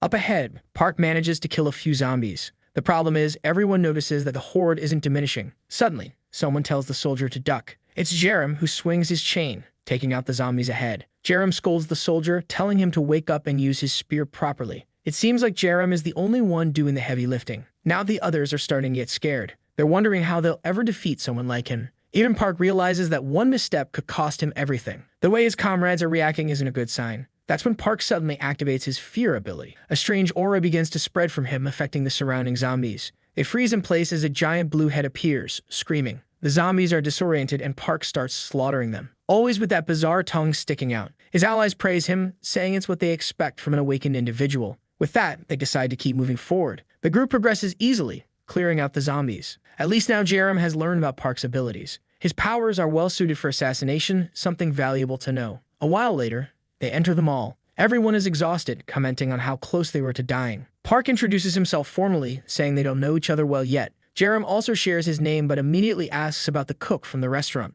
Park says it's fine and offers to take him to see the guy. They walk through the corridors until they stop in front of a door. Park explains that the person inside is a bit odd, so Jerem shouldn't be surprised. The door opens, revealing a man tied up on the floor, gagged. Jerem uses his analysis ability. The man's name is Sung Hammon, 30 years old with the ability to cook. Jerem notices that, unlike the others, this guy doesn't have the human stone eater ability. Park calls Jerem over, remarking that he doesn't seem very surprised. Jerem comments that they said the guy was odd, so he figured he might be tied up. But Park finds it strange how naturally Jerem is reacting. Park says he thought Jerem might misunderstand, which is why he explained earlier. Jerem then asks why Park tied the man up. Maybe he's useful in some way? The soldier agrees, but another guy questions what he means. Jerem says it's a waste to keep someone alive they're worth a magic stone. Park's expression changes instantly. He starts laughing, saying Jerem is remarkably honest when talking about killing. Jerem asks if it isn't entertaining. The lunatic beams, saying the world is too small to meet someone so similar to himself. What a twisted psycho. He killed insects, animals, he's unbearable. He recounts how even his family couldn't understand him. Gee, wonder why. That's why he decided to become an entrepreneur and mask his desires with wealth. But now in this apocalypse, he's met someone so similar to himself. Park confesses that, to be honest, he was planning to kill Jerem, but he can't bring himself to kill someone so much like him. He asks if Jerem wants to team up and live in a pleasant world together. Jerem knew Park would fall for the trap. He'd used a similar strategy in his nightmare and already knew Park loves having a murder buddy. Jerem shakes hands with Park, saying it's an honor to meet someone so similar to himself. As the favorability between them reaches the required level, Jerem gains the fear ability. Our boy thanks the system for granting him the skill via telepathic transmission. Obviously, this ability consumes mana to instill fear in others, a pretty complex skill. Park, curious, asks Jerem about his own abilities. Jerem lies, claiming his ability is just agile movement. Park recalls Jerem's evasive maneuvers and now understands what he was doing. However, Park also asks about the flaming chain. Jerem casually explains that it's just an ordinary chain strengthened with several magic stones. Park then inquires about the abilities of the others. The two claim they don't have any, unsurprisingly. But Jerem finds it hard to believe, especially since his system analysis revealed that the two had awakened. Still, considering the risks they faced and the fact that no one used any powers, maybe it's true. Perhaps ordinary people don't gain abilities even after awakening. That's when the guy with the bat calls everyone's attention. A group of large figures with gas masks is approaching. No one expected creatures to be able to leave the purple zone. Jerem realizes that if they've come this far, it's because they're searching for him. The two other guys, panicked, ask what they're supposed to do since they're trapped in this place. Park turns to Jerem, suggesting they join forces again because otherwise no one will survive. Taking the lead, Park says they'll clear the path like before. He activates fear once more. Damn, the guy is strong. He takes down one of the large creatures in a single strike. The others follow up, cutting and stabbing the creatures. Jerem has already gotten everything he wanted for the day. Now, step by step, he'll handle the most critical matters. A while later, they finally make it outside. The group, drenched in sweat, wonders aloud why the creatures entered that area. Park turns to Jerem, saying that together, they can escape. But suddenly, Jerem activates his wooden construction ability. Pillars rise, and he tells them to hold on tight. The clueless fools are all confused, asking what's going on. Park grabs a knife and slashes at the wood, calling Jerem a bastard. But the zombies are already closing in. The soldier warns there are too many zombies in the area. The guy in the beanie begs for someone to save them. Park keeps killing zombies, thinking it's a shame, but knowing he'll have to sacrifice these two pawns. At least they'll be useful for buying him some time. The two men realize too late that Park has killed a tentacle and fled alone. The monster grabs them from behind. As Park runs, he assumes the useless ones are already dead. He finishes off another tentacle and tries to keep fleeing. But ahead, 4 more zombies block his path. Now with a defeated expression, he wonders if he's going to die here. He activates fear, shouting at the creatures to stop messing with him. He charges forward, managing to kill quite a few. He vows not to die until he gets revenge on that bastard. But then he's surrounded again, and one of the zombies grabs his arm. The other arm is also restrained, and his knife falls to the ground. Still, he swears he'll survive no matter what it takes. He stretches his hand, grabbing the zombie's head. Ripping off a chunk of the creature's face, he declares that he's willing to abandon his humanity to stay alive. Meanwhile, behind the wooden barrier,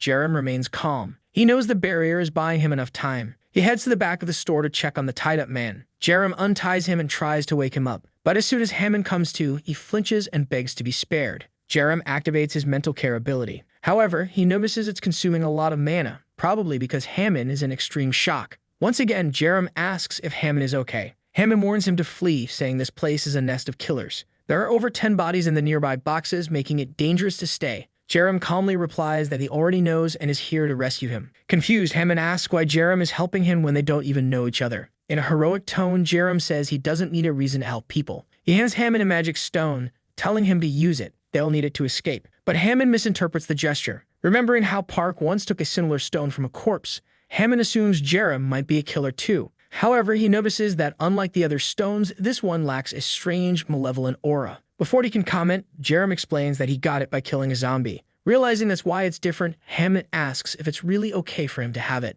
Before Jerem can reply, Hammond takes the stone, thanking him. The system prompts Hammond, asking if he wants to awaken. Feeling energy coursing through his body, Hammond wonders if this is what those other guys felt. Jerem helps him up and asks if he gained any abilities. Hammond confirms, saying he now has an innate ability to create meals that, when cooked with mana, have special effects. Jerem deduces that people with advanced abilities awaken new talents, while those who are unskilled remain ordinary. Now he just needs to use his transmission ability to acquire this skill too. He congratulates Hammond, and they formally introduce themselves. Jerem then tells him that before leaving, they'll need to prepare. Hammond immediately sets out to gather supplies. Jerem pulls out his inventory, knowing it's time to use his resources because otherwise he won't be able to defend Hammond. The collection he spreads out on the ground is impressive. His top priority is increasing his mana capacity since he has so many abilities. The system informs him that he can upgrade his transmission ability using an orange magic stone or spend 20 red stones to level up his analysis ability. This excites Jerem since even at rank F, the abilities are already excellent. The problem is, 20 red stones are a lot. He grabs the orange stone and tells the system to strengthen transmission. A flashbang-like burst of light blinds him momentarily.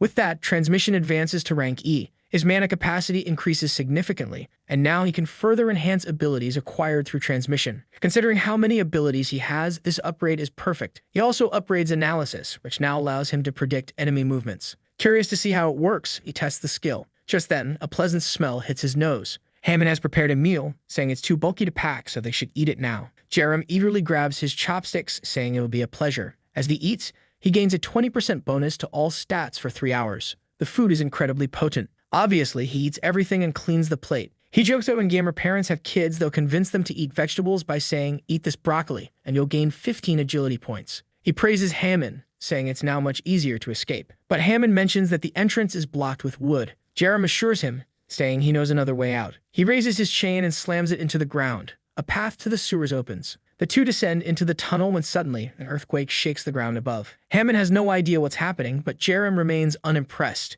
Then the horror reveals itself. A three-headed monstrosity emerges. The heads scream in unison, mocking Jerem for finally being found. Hammond panics as Jerem wonders how they tracked him. The creature is grotesque with 3 heads, 2 arms, and blades extending from its limbs. Park appears with his signature terrifying grin, calling out to Jerem. He tells Hammond to stay back and activates analysis. The system identifies Park as an infected awakened with triple-headed traits, enhanced sword skills, agility, and more. Park, thrilled, declares he can't wait to kill Jerem, calling the encounter perfect timing. The system warns Jerem that he's been inflicted with fear. Hammond, overwhelmed, panics. Jerem activates mental care, gradually dispelling Hammond's fear. Park marvels at Jerem's many abilities, asking how it's possible. Jerem dismisses him, telling Hammond to return to the market because things are about to get messy. He activates Chain Separation and Fire Dragon while fully buffed. Decked out with agility-enhancing cat feet and other abilities, Jerem exudes confidence. Park lunges at him, but Jerem uses Prediction, dodges the first punch, and lands a solid hit on Park's chest.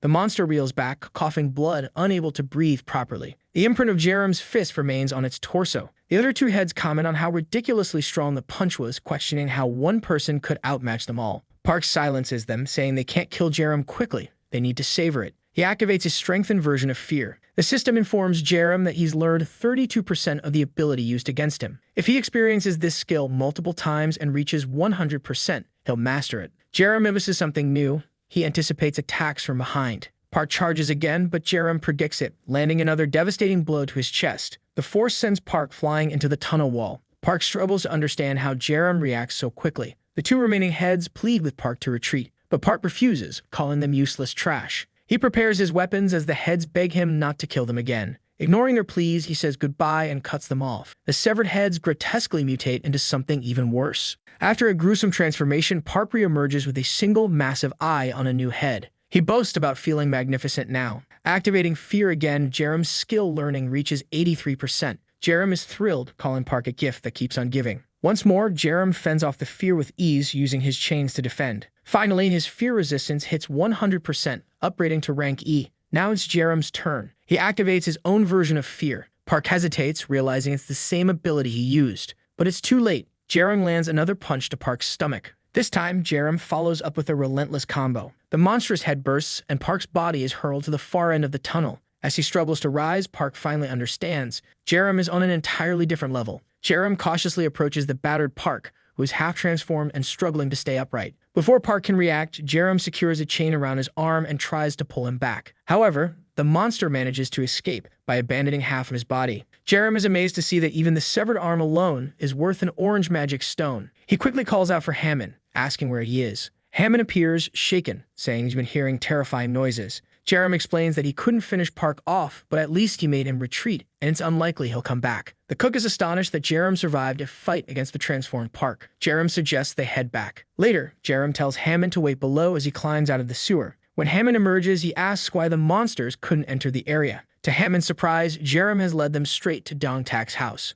Jerem calls for the professor, who appears overjoyed to see him. It turns out that Hammond and Dongtak already know each other. Hammond explains that Jerem saved him. Dongtak smiles and says Jerem helped him as well, leaving Hammond in shock at how many people Jerem has rescued. Indeed, Jerem seems to be the most altruistic protagonist, constantly saving someone here and another there. Jerem acknowledges their reunion, but suggests that all go inside since he's being pursued. The chubby professor asks why, and Jerem replies that it's because he's been killing too many enemies. Dongtak praises him, saying if that's the case, he's more than welcome. Hammond shakes Dongtak's hand, thanking him for his kindness. He then turns to Jerem, thanking him as well for everything. With this, Jerem's favorability with Hammond reaches the threshold, activating the transmission ability. A glowing Digimon-like circle appears, transferring abilities. Jerem, now learning Hammond's cooking skill, finds himself at rank F, 0% progress. He wonders if cocktails also fall under this skill. Turning to Hammond, he asks if he brought any drinks. Heading to the kitchen, Jerem decides to prepare a cocktail, not an energy drink with vodka, but one with soda.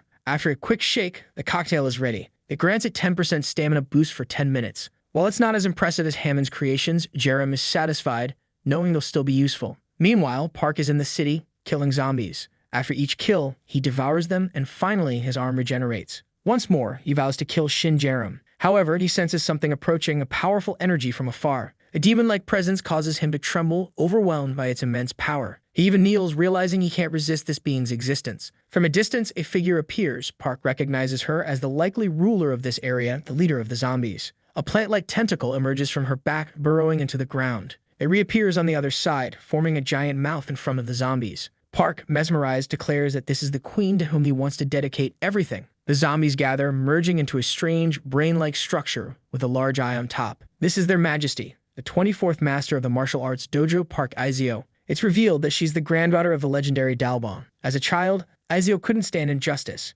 If a chubby kid stole from her friend, she'd immediately seek revenge. She frequently fought bullies in her neighborhood and began training with her grandfather from a young age. By the age of 6, she had already turned her school into a peaceful place through sheer strength. One day in the mountains, her grandfather asked her what she would do with her power. She replied that she wanted to protect everyone so they could enjoy life. Dalbong bowed to her. All the disciples of the dojo followed suit, recognizing her as their new master. At 17, she began spreading her ideals worldwide. Once, she intervened when some men mistreated a boy, kicking them away with no hesitation. She brought the boy back to the dojo, introducing him as their newest member. The boy began training, and a year later, he joined her in standing up against injustice. One day, they encountered men harassing a girl. He boldly confronted them, asking if they wanted to die. The next scene shows both of them lying exhausted on the ground, having fought valiantly. This was the first time Izio saw someone she saved go on to save another. As time passed, more people began to follow her, drawn to her vision of a world where everyone could smile. But now, the world had become a living hell. Still, Izio brought her entire dojo with her, commanding them to use their martial arts to save others.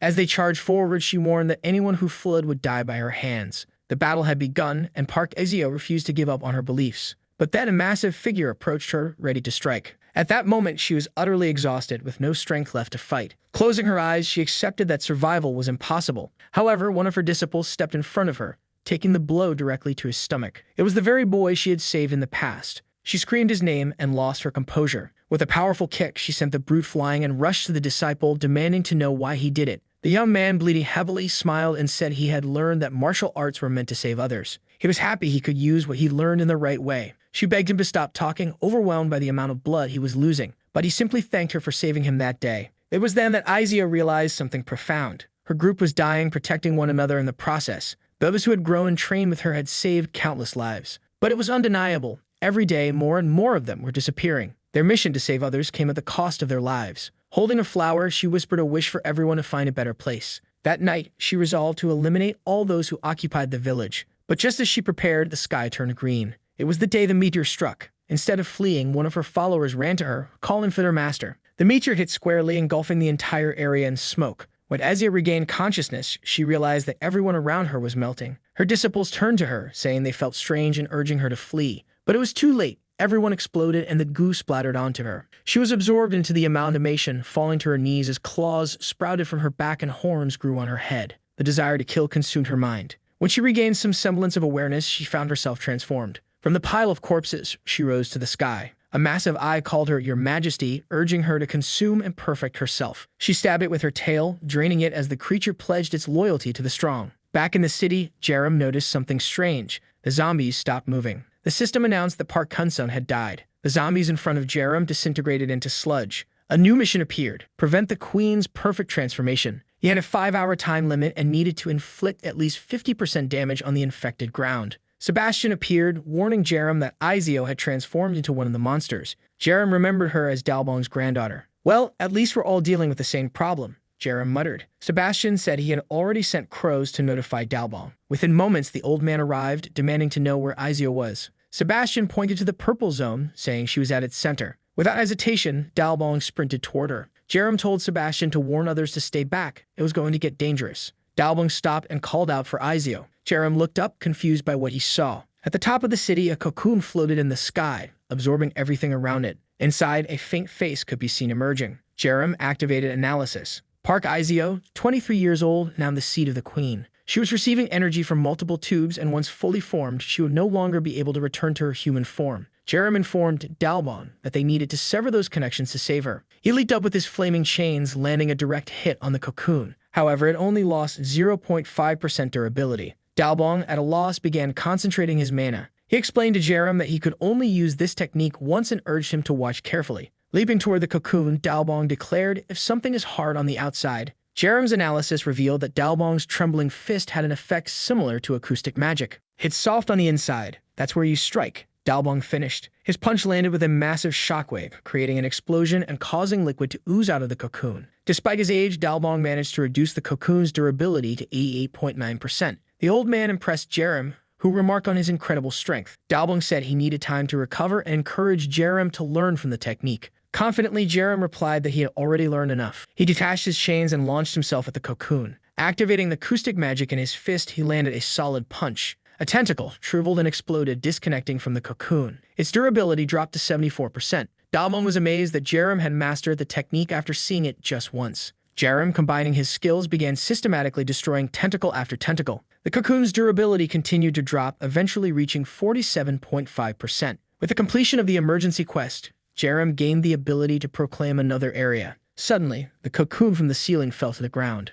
Emerging from it was none other than Queen Izio, now in an unstable transformation state. A new mission triggered: defeat Queen Izio. As she locked eyes with Jerem, the system issued a dire warning. A high-level target was now focused on him. The system advised Jerem to run. Slowly, Izio began regaining fragments of her consciousness. Jerem's prediction ability revealed she would attack from all directions. He grabbed Dalbong's arm, insisting they needed to flee. Dalbong, still calling for his granddaughter, seemed confused and reluctant to leave. Noticing Dalbong's condition, Jerem realized the old man would die if he stayed. With a burst of strength, Jerem threw Dalbong a safe distance away, activating agile movement and telling him to run ahead. Behind him, Izio emerged, flying at high speed toward Jerem. Once again, he activated prediction, identifying the paths of her attacks. He countered with his chain, defending himself. But another strike came from behind. Already prepared, Jerem blocked again, activating fear in an attempt to stall her. However, her high rank nullified the effect. Switching strategies, he activated acoustics and Blue Fire Dragon, preparing a strike. Despite the powerful combination, his attack had no effect on her abdomen. It became clear she was so strong that she didn't even bother to block. Then she landed a devastating kick on Jerem, sending him flying. He ricocheted through the forest, crashing into a wall. Izio approached him, step by menacing step. Desperate, Jerem activated wooden construction, encasing her in a barrier. He quickly got up and started running. Within seconds, Izio shattered the barrier effortlessly, resuming her pursuit. Jerem ran toward the base, hearing Dalbong and Ney calling out for him. As one of her attacks neared his back, he activated his area proclamation ability. A barrier formed around the house, protecting everyone inside. Jerem barely managed to dive through as the barrier deflected her attacks.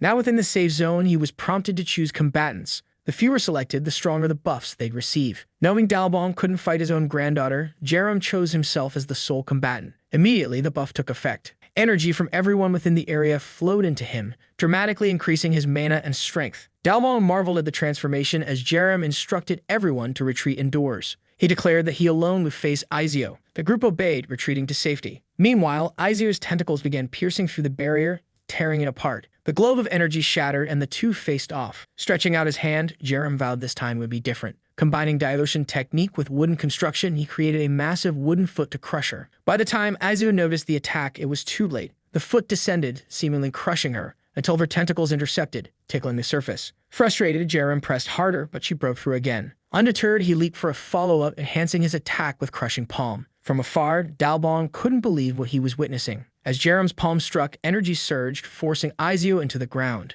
Even as she tried to retaliate, Jerem focused energy into his fists, activating the martial demon's second form, the Dance of Fists. Branches wrapped around her tentacles, holding her down as Jerem landed a crushing blow from behind. This time, she was flung across the battlefield, crashing into the distance. Jerem, breathing heavily, wondered if he had finally overpowered her. But from the shadows, she emerged again, exuding a menacing purple aura. He noticed her chest's core was beginning to crack. Using analysis, the system revealed that this core was her weakness. Destroying it would end the fight. At that moment, prediction warned him of an incoming attack to his head. He narrowly dodged, realizing the next set of attacks would overwhelm him if he didn't retreat. Observing her movements, he questioned whether she was now using martial arts. But before he could react further, she lashed out with a tentacle, landing a strike that splashed into a red puddle. Despite her relentless assault, Jerem managed to grab her leg, swinging her like a sack of garbage and slamming her into the ground. The cocoon's durability dropped to 77%. Seizing the opportunity, Jerem prepared another strike, landing a direct hit. However, Jerem began to notice a pattern. Even when his hits seemed to land,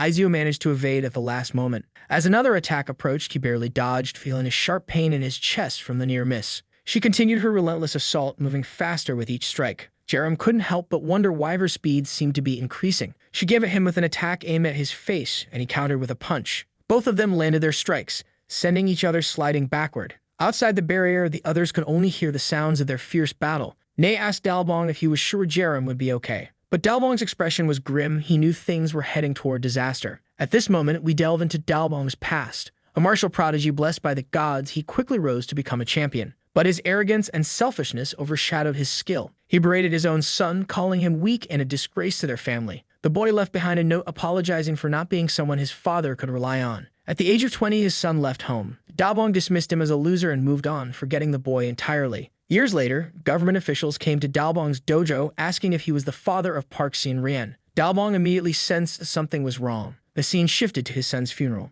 A little girl sat on the floor crying while others murmured about how tragic the car accident was. Dalbong stood frozen, unsure of what to do. The girl looked up at him and recognized his face from a photo and ran to him in tears, asking if he was her grandfather. Until that moment, Dalbong hadn't known he had a granddaughter. With no other family, he was left to raise her. Despite being too old to care for a child, Dalbong did his best. It wasn't easy. One day, he asked her what she wanted to do with the power she gained from martial arts. She replied that she wanted to protect everyone so they could enjoy their lives. Dalbong smiled, gently patting her head, telling her she was far better than he ever was. It was that he realized he had something far more precious than martial arts. Though he hadn't known how to raise her properly, she grew into an adult with a heart purer than anyone else's. She soon became the most valuable treasure in his life. Yangshun, standing beside him, asked why he was just standing there. Dalbong was contemplating the martial demon's final form, a technique that exchanged one's life force for a celestial body. He told Yangshun to take care of things if Izio returned, then whispered that he loved his granddaughter deeply. As a blue aura enveloped him, Yangshun shouted, asking what Dalbong was doing.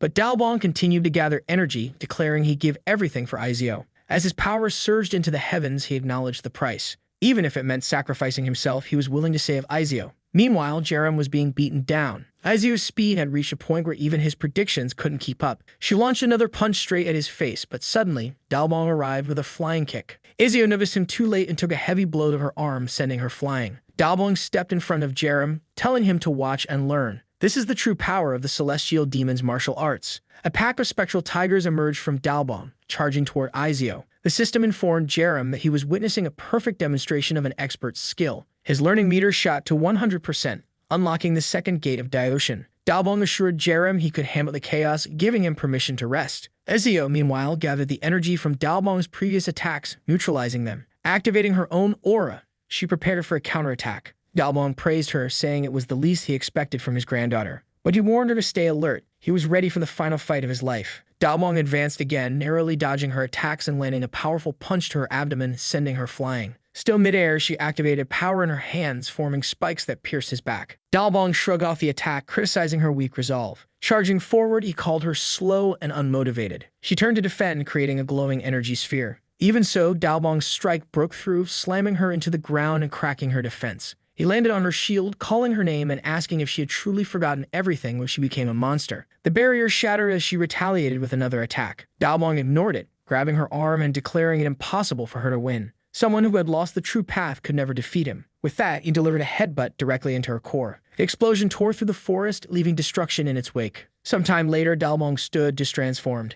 In front of him, Azio remained standing. He couldn't believe she was still alive after everything. She stretched her arm, forming another attack, the same move that had killed Park earlier. Dalbong advanced, undeterred, declaring he would destroy everything if that's what it took. He landed a punch squarely in her face, sending her flying. But Azio appeared above him, ready to deliver a kick. This time, Dalbong was too slow and was struck, slamming into the ground. As Dalbong collapsed, weakened, Queen Azio wasted no time and approached him with a flurry of strikes. Jerem, seeing the danger, called out to the old man and rushed to attack her from behind. Once again, she dodged his attack effortlessly. But Dalbong followed it up with a heavy kick, and together, they seemed to be gaining ground against her. However, she retaliated, landing a brutal hit on Dalbong's jaw and a powerful kick to Jerem's ribs. The battle had dragged on, and Azio only seemed to grow faster and stronger. Jerem was slammed into a wall again, leaving the people at the base in disbelief. Even the two strongest fighters together couldn't bring her down. As Azio advanced toward Dalbong, he tried to land another punch, but she blocked it and lifted him by the neck.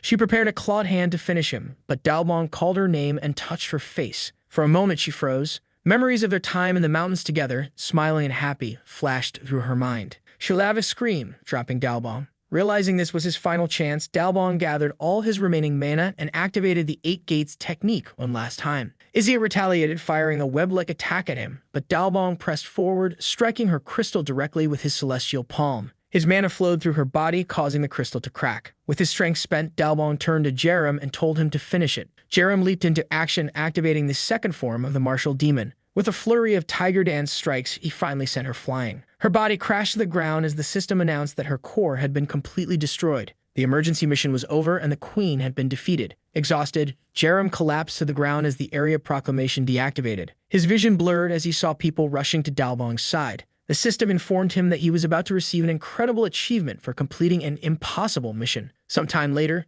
Jerem woke up in a bed, groggy and confused. For defeating the queen, he had earned a new ability, the power to combine 2 skills into a temporary new one. As he pondered this skill synthesis concept, someone called his name. It was Nay. She asked if he was feeling better, but he was still disoriented, unsure where he was. Nay explained that he was in a new building they constructed in Sector 2. Confused by the mention of Sector 2, Jerem got up to look outside. To his shock, he saw a thriving city that had been built while he was unconscious. Nay informed him that he had been asleep for over a month. She jokingly mentioned that it was thanks to a catheter system draining his body. Jerem, both surprised and mildly embarrassed, watched as she left to fetch the doctor. Moments later, the doctor arrived, greeting him as the leader. Jerem was taken aback by the title. The doctor explained that, according to Nay, Jerem was the one who had built the foundation for this place and had nearly died protecting the village. Though embarrassed, Jerem admitted the doctor wasn't entirely wrong. The doctor extended his hand, channeling mana, and Jerem asked if he had awakened. The doctor confirmed that he had, thanks to a magic stone given to him by Nay. He assured Jerem that with another week of care,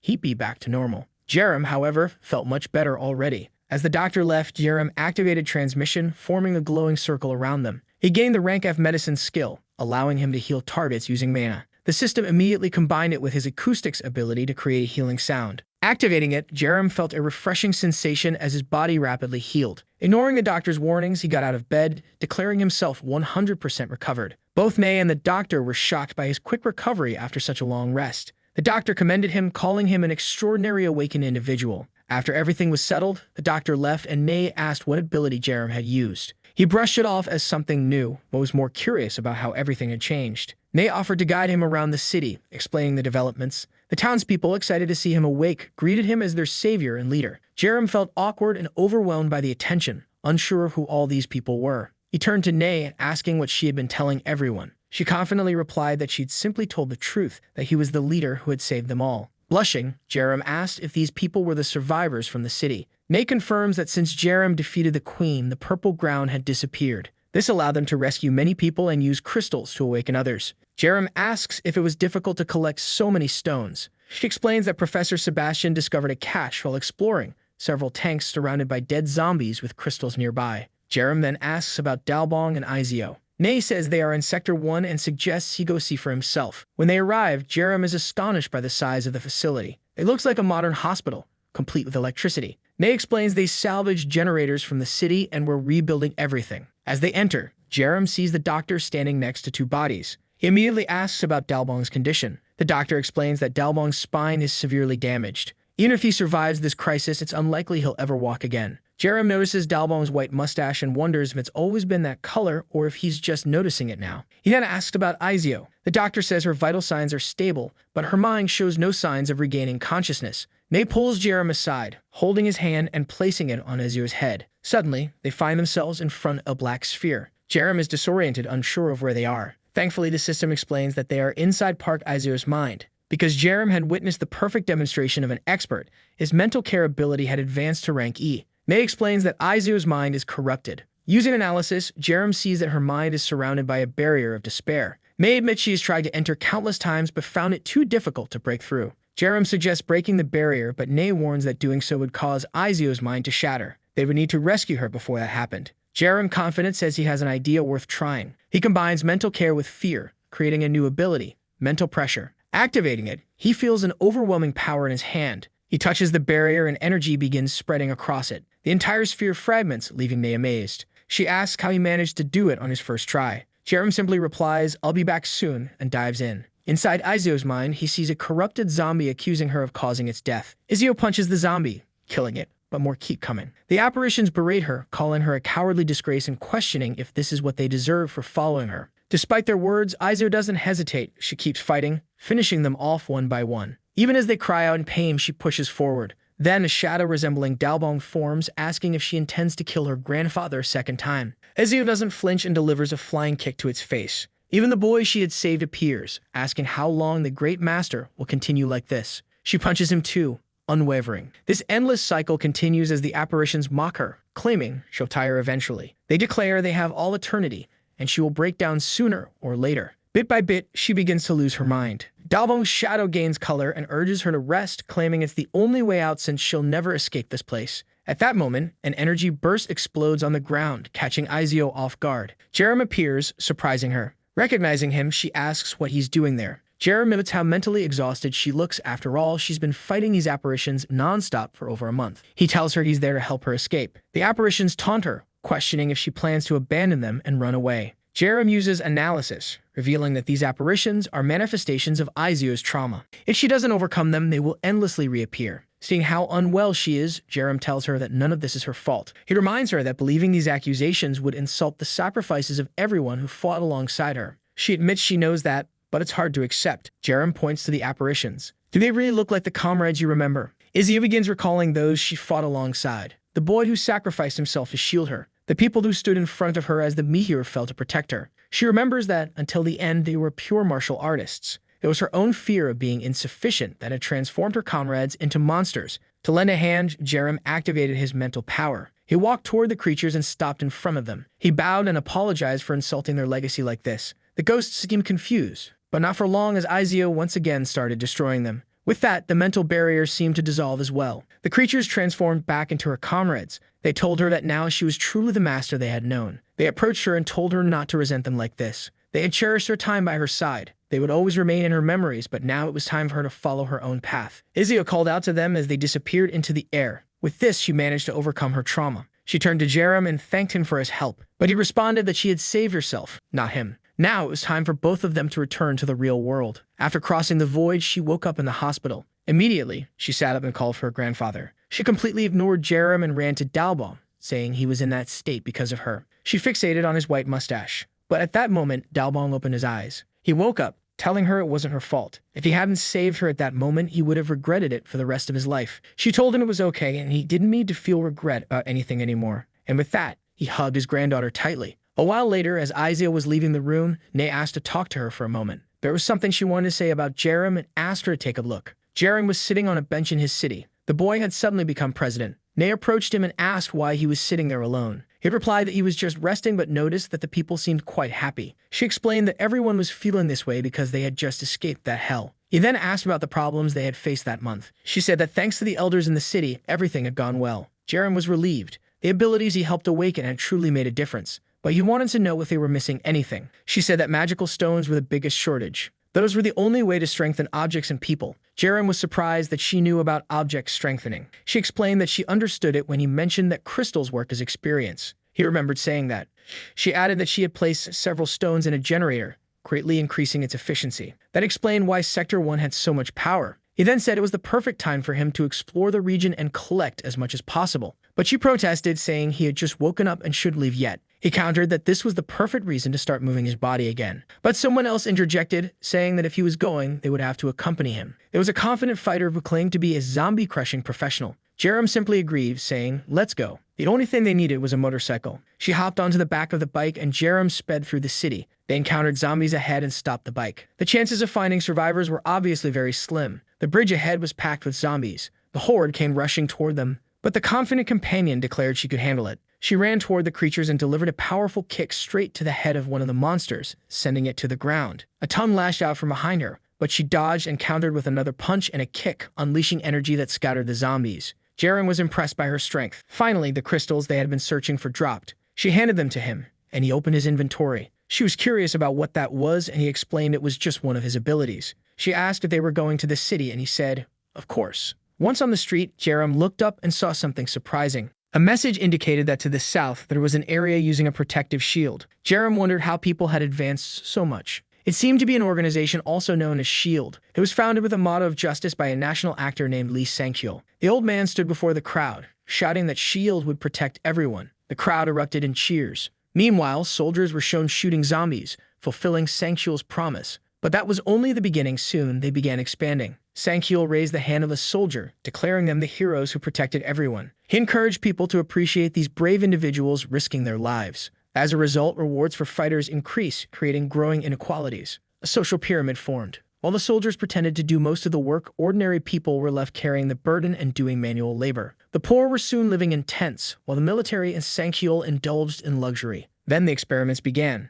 A scientist drew blood from a zombie, while 3 people were tied to a wall. He approached them, and you can imagine what happened next. A quick injection, and one of them began to transform. This was the true face of Sang-kyul's army: crazy experiments and pure injustice. SHIELD was essentially a trap you couldn't escape once inside. Seeing the message, Jerem realized they were starting to make their move. Apparently, Nay had told Izio that Jerem knew about the future. Izio asked if these people were going to cause problems. He replied that they probably would, so they needed to investigate. But first, Jerem slammed his fist into the ground. The zombies across the city heard the sound. He grabbed his chain, declaring that it was time to herd the sheep. The zombies swarmed toward them, but the pair easily eliminated them. Not long after, they returned to their motorcycle. That's when Jerem had the idea to upgrade it. The system informed him that he could enhance both the body and the engine. This meant the bike might gain 2 different abilities. He modified the engine, drastically reducing its sound. Izio immediately noticed and asked why it had gone so quiet. He explained that he had strengthened it the same way he had upgraded his weapon. Impressed, she admitted she didn't know the stones could be used in so many ways. He eyed another stone and said he would show her again. He strengthened the engine further,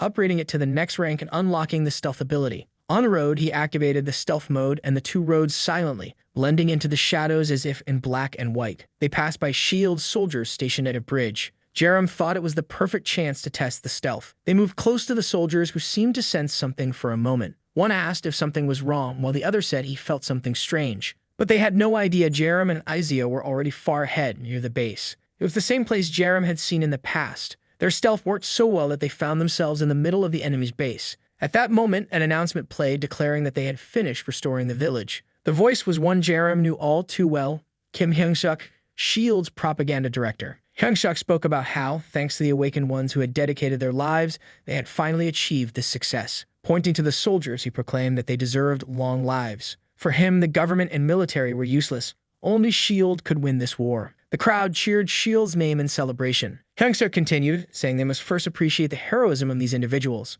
That was why those who fought on the front lines would become first-class citizens. Jerem activated analysis, discovering that Kim Hyung-suk was a human magic stone eater with the title of hybrid creature. Hyung-suk showed a map, urging everyone to continue earning their qualifications. That way they could access the true SHIELD villages, or even the central base known as Paradise. Izio remarked that the group seemed massive and highly influential. How do they have so much strength and military resources? She asked. Jerem had no idea but agreed it wasn't surprising that Hyung-suk dismissed the official military as incompetent. He was more curious about the hybrid creature title and why Yahello was so focused on expansion. Clearly, there was more to this than he knew. Izio asked what he planned to do. He replied that for now, they would do nothing since there were many civilians present. Plus, he had no idea how powerful the awakened ones in Yahello were. At the moment, they were at a numerical disadvantage. He explained that, as far as he knew, S.H.I.E.L.D. conducted experiments with zombie blood. Izio asked if they were insane and what they planned to do in paradise. Jerem said they would focus on gathering information for now. The scene shifted to the forest,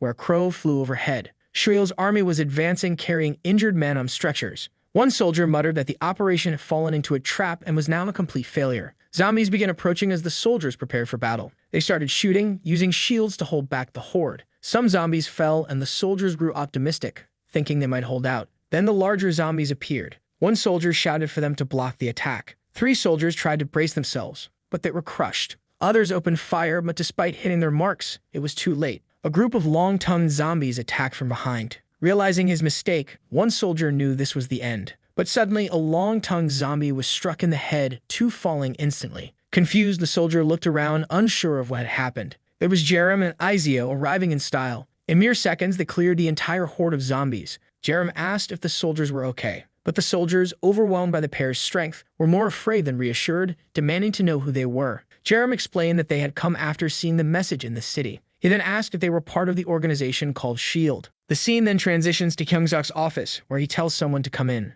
A chubby man enters the room and says he's there to deliver information about the reconnaissance operation. Hyung-suk says he wants to know the reason for these mishaps, and that he's not helping them get stronger just for them to be this incompetent. The man trembles, apologizes, and tries to explain that they encountered several mutant zombies. However, Hyung-suk has already decided he needs to be careful with so many incompetent people around him. The man then says that at least it wasn't all bad, because they managed to find 2 amazing individuals who want to join S.H.I.E.L.D. Hyung-suk orders him to explain, and he says they're people who easily killed mutated zombies. Hyung-suk is impressed since those mutations were extremely difficult to defeat. However, he finds it suspicious that someone so powerful would want to join S.H.I.E.L.D. Maybe they were planning something. He then says he wants to meet these people and asks where they are. The scene shifts to the group sitting on a couch. Hyung-suk and his vacuum-packed friends introduce themselves, saying they are the owners and protectors of the place. At that moment, Jerem activates his analysis and sees that all 3 of them were eaters of human magical stones. The 2 then introduce themselves. Izio says he thinks he's seen her before and asks if she was part of the martial arts dojo. She says yes, and that before everything started, she was a master. He says it's great news to know that someone as amazing as her came to visit. However, he wants to know why she no longer calls herself a master. Izio explains that she no longer has any comrades, so she's a master to no one, all because of the zombies. The man says he understands and now wants to know why the 2 are there. Jerem says it's because they don't want to lose anyone else around them. He's been observing the actions S.H.I.E.L.D. has taken to protect people and believes it's a good place to be. Wow, the protagonist lies without hesitation, doesn't he? The guy doesn't even blush. Hyung-suk says that's right. Here, they prioritize actions over words. Jerem then says that's why they came. They also want to help save more people and prevent chaos from taking over. Hyung-suk is thoughtful. He initially thought these 2 were there for power. If what they're saying is true, maybe it could be useful. He then asks why the 2 don't join the Vigilante Squad. If they manage to gather enough achievements, they could enter paradise. Jerem interrupts and says that's not what they want. All they want is to help protect people. Hyung-suk says that's fine then. They'll stay in the Vigilante Squad and don't need to worry about this so-called paradise. Jerem then comments that based on what he saw from the previous team, they'll meet people who won't just get in the way. Vacuum-packed no. One says the kid is pretty arrogant and asks if he's underestimating S.H.I.E.L.D.'s power. But then Hyung-suk interrupts and says the 2 of them in the same squad are already more than enough in terms of power. The 2 get visibly annoyed, veins popping on their faces, and ask if she's looking for a fight, until Hyung-suk gives them a glare and they quiet down. Man, they train their chest and arms, but skip leg day, the classic Dorito shape. Hyung-suk then agrees and says they'll prepare a special squad just for the 2 of them. Both of them stand up and thank Hyung-suk for understanding their situation. As soon as they leave, the others comment that they seem skilled but are way too full of themselves. Hyung-suk tells them to calm down, saying that taming a wild beast is much more appealing. First, they needed to ensure that these kids were truly as skilled as they seemed. Outside, Izio asks why Jerem didn't want to join the so-called paradise and refused the offer. Jerem explains that pretending to be a hero who wants to help people is the fastest way to gain that guy's trust. He then starts stretching and says it's time to prepare. What he had expected was just arriving, a bunch of guys heading his way, practically punching bags. A tight-shirted guy tells Jerem that if he wants to prove the 2 of them are enough for the squad, they'll have to fight. Izio tries to excuse herself, saying that her earlier statement was just a joke. However, the guy questions whether she's going back on her word. Someone so inconsistent didn't deserve the title of master. That's where she clarifies that when she said 2 were needed, she was joking. In reality, just 1 was enough. Wow, she really caught him off guard there. The men start rushing at her, calling her a bastard, but she's confident and just gives them a little hand signal. Still, you have to hand it to these guys. One even has a mana fist. Too bad he gets kicked square in the face. 1 punch to another's face and a hit to the chest of the last one. The poor guy's stomach twists and are all sent flying. The onlookers comment that she's tearing them apart, but even with all of them attacking simultaneously, they didn't stand a chance. Another beautiful kick executed by Izio. The tight-shirted guys are terrified of the strength of Jojin martial arts. Another punch sends Yun flying far away. Not even 10 seconds had passed, and they were all moaning in pain. She then says they're a bunch of weaklings and asks how long she'll have to deal with people like them. She looks at Jerem and warns them that he's much stronger than she is. The men start trembling. If they didn't stand a chance against her, imagine against him. One of them, lying on the ground, just stares at Izio's back. She then turns to the 2 Doritos and asks if the cowards won't fight her. One of them says it seems he'll have to handle this personally. He starts activating his mana and tells her things are about to get serious. Izio gets excited, realizing the guy is better than she expected. She gets into her stance and signals him to come. He attacks, but suddenly someone yells at them to stop. It's Hyungsuk, who jumps down from above and runs toward the bald guys. He slaps them across the face. Immediately, he yells at them, saying what they're doing is completely wrong. Regardless of how strong they were, they had already promised to fight for the people there. The 2 fools apologize, admitting their mistake. Hyungsuk orders them to pick up the fallen guys and get out of there. They leave quickly. Hyungsuk turns to the 2 and apologizes for his men acting that way. Jerem says it's fine since, in the end, the ones who got beaten were his men. He jokes that he should be the one apologizing for what happened. But Hyungsuk insists that it was their fault, so he apologizes again before leaving. Jerem is impressed by how well that guy fakes being genuinely sorry. Back in his office, Hyungsuk is amazed at the strength of a martial arts dojo master. Not to mention that the girl said the other guy was even stronger than her. He smiles, already planning to take full advantage of the 2. In the next scene, we see Izio practicing. A bunch of elders is following her, and it's been a week since they joined S.H.I.E.L.D. She tells everyone how time flies and announces that the morning training session is over. The group seems exhausted but happy. A scene shifts to the cafeteria where Jerem is cooking. The guy is still making that hearty food for everyone. What a genuinely nice guy. The group studies their band-aids while he serves the food. During this time, he and Izio have fully integrated with the people. One of the women says she feels bad for not being able to help, but she's grateful for the food. Jerem tells her not to worry. He does it because he enjoys it, so she should just eat. The woman then looks at her daughter beside her and tells her to thank the captain. Jerem activates his analysis. The girl's name is Siu Yerem, a 10-year-old with a skilled dreaming girl. Naturally, he's curious about this ability. The girl bows and thanks Master Jerem. At this point, her favorability is maxed out and he can now steal her skill. It seems he'd spent the week being kind to her just to make this happen. He activates the transmission. A circle appears and he obtains the F-rank magical girl skill. With it, he can turn dreams into reality using mana. That day, he tested the skill, finding it both terrifying and incredibly useful. The scene shifts back to Hyungsuk and his comrades. He asks if it's true that the 2 gain the people's trust in just 1 week. Someone confirms, adding that Jerem seems to be spending more food than usual to keep everyone well fed. The leader wants to know if he's done anything beyond that. The guys say they've only been teaching martial arts and distributing food. Hyungsuk asks if they think there's some kind of angels performing miracles in this place. The man with thick eyebrows insists that he's sure they're planning something. The leader then asks if the power plant is still inaccessible. The guy says yes, it's too dangerous, but they've been keeping an eye on it. Hyungsuk says this is the perfect time to check it out, to see if those 2 are truly heroes of justice or just bluffing. Sometime later, he tells the 2 that he's heard about all the good they've been doing for the survivors.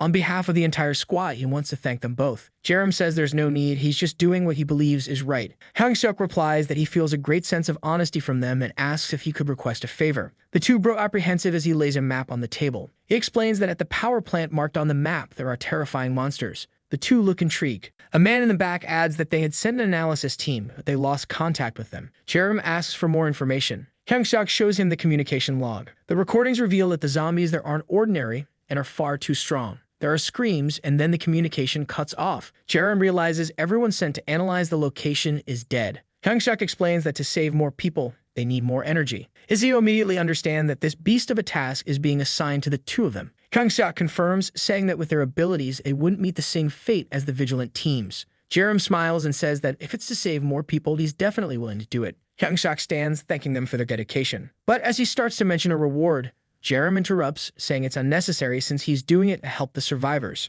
Hyungsuk remarks that Jerem seems firm in his convictions. Later, The muscular guys question if the two will really be able to pull it off. Hyungstrike dismisses their doubts, saying it doesn't matter. If they die, it's not their problem. While they're attacking the power plant, the squad will target a hospital they've been planning to raid for a long time. Outside, Jerem and Izio talk. Izio expresses her doubts, noting that many people have died in that place. Jerem agrees about the danger, sure that there's a creature of much higher level there. But Izio says that makes it even more exciting and tells him they should get going. On the road, they're back on their bikes, heading toward the plant. When they see the sign for the plant, Jerem jokes it feels like PUBG. As they cautiously approach, Jerem suddenly tells Izio to wait. Something is leaping toward them. It's an albino ghoul, jaws wide, ready to devour them. Jerem quickly realizes these are evolved ghouls. He launches an attack with his chain, but the creatures are covered in energy. He hadn't expected these creatures to have mastered electricity. They unleash a combined triple attack, sending electricity through Jerem's chain and shocking his arm. Stunned, he freezes, similar to Pikachu, as the monsters rush at him again. Izio calls out and moves to help. The creatures launch another attack, but she manages to raise a barrier. She tries to hold them off, but the monsters overwhelm her,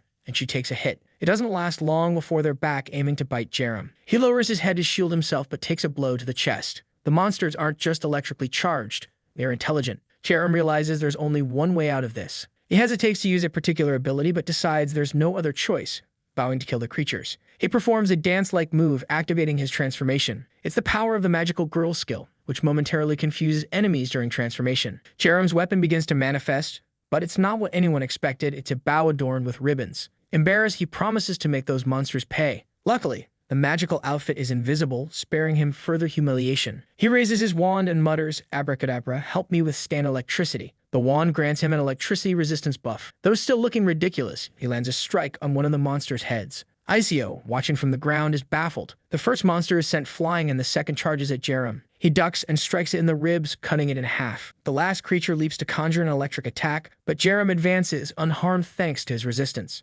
Confused, the monster takes another blow to the head and falls. With all three creatures down, Izio approaches and asks what just happened. Jerem, with a serious face, says it was a transformation. Still puzzled, Izio asks if all awakened ones have the ability to transform. Jerem explains that some do, and that's how he obtained the wand. Curious, she asks if it's possible for her to gain such an ability as well. Jerem says she just needs to imitate what he did. Izio asks if that means copying the dance moves. He confirms, telling her to do exactly what he did. Izio, taking it seriously, raises her arms and calls for the transformation. However, after a while, she realizes nothing is happening. Jerem bursts out laughing in her face while she, blushing furiously, demands to know why it's not working for her. Our hero explains that the transformation only worked because of a specific skill he possesses. Now enraged, Izio declares she's going to end him. But before she can act, he raises his wand and grants her an electric resistance buff as well. With a bump forming on his head from her retaliation, she orders him to forget everything he just saw. Jerem promises he already has, reassuring her not to worry. He then activates healing magic for both of them, curing their injuries. He pulls a couple of drinks from his inventory and hands one to her,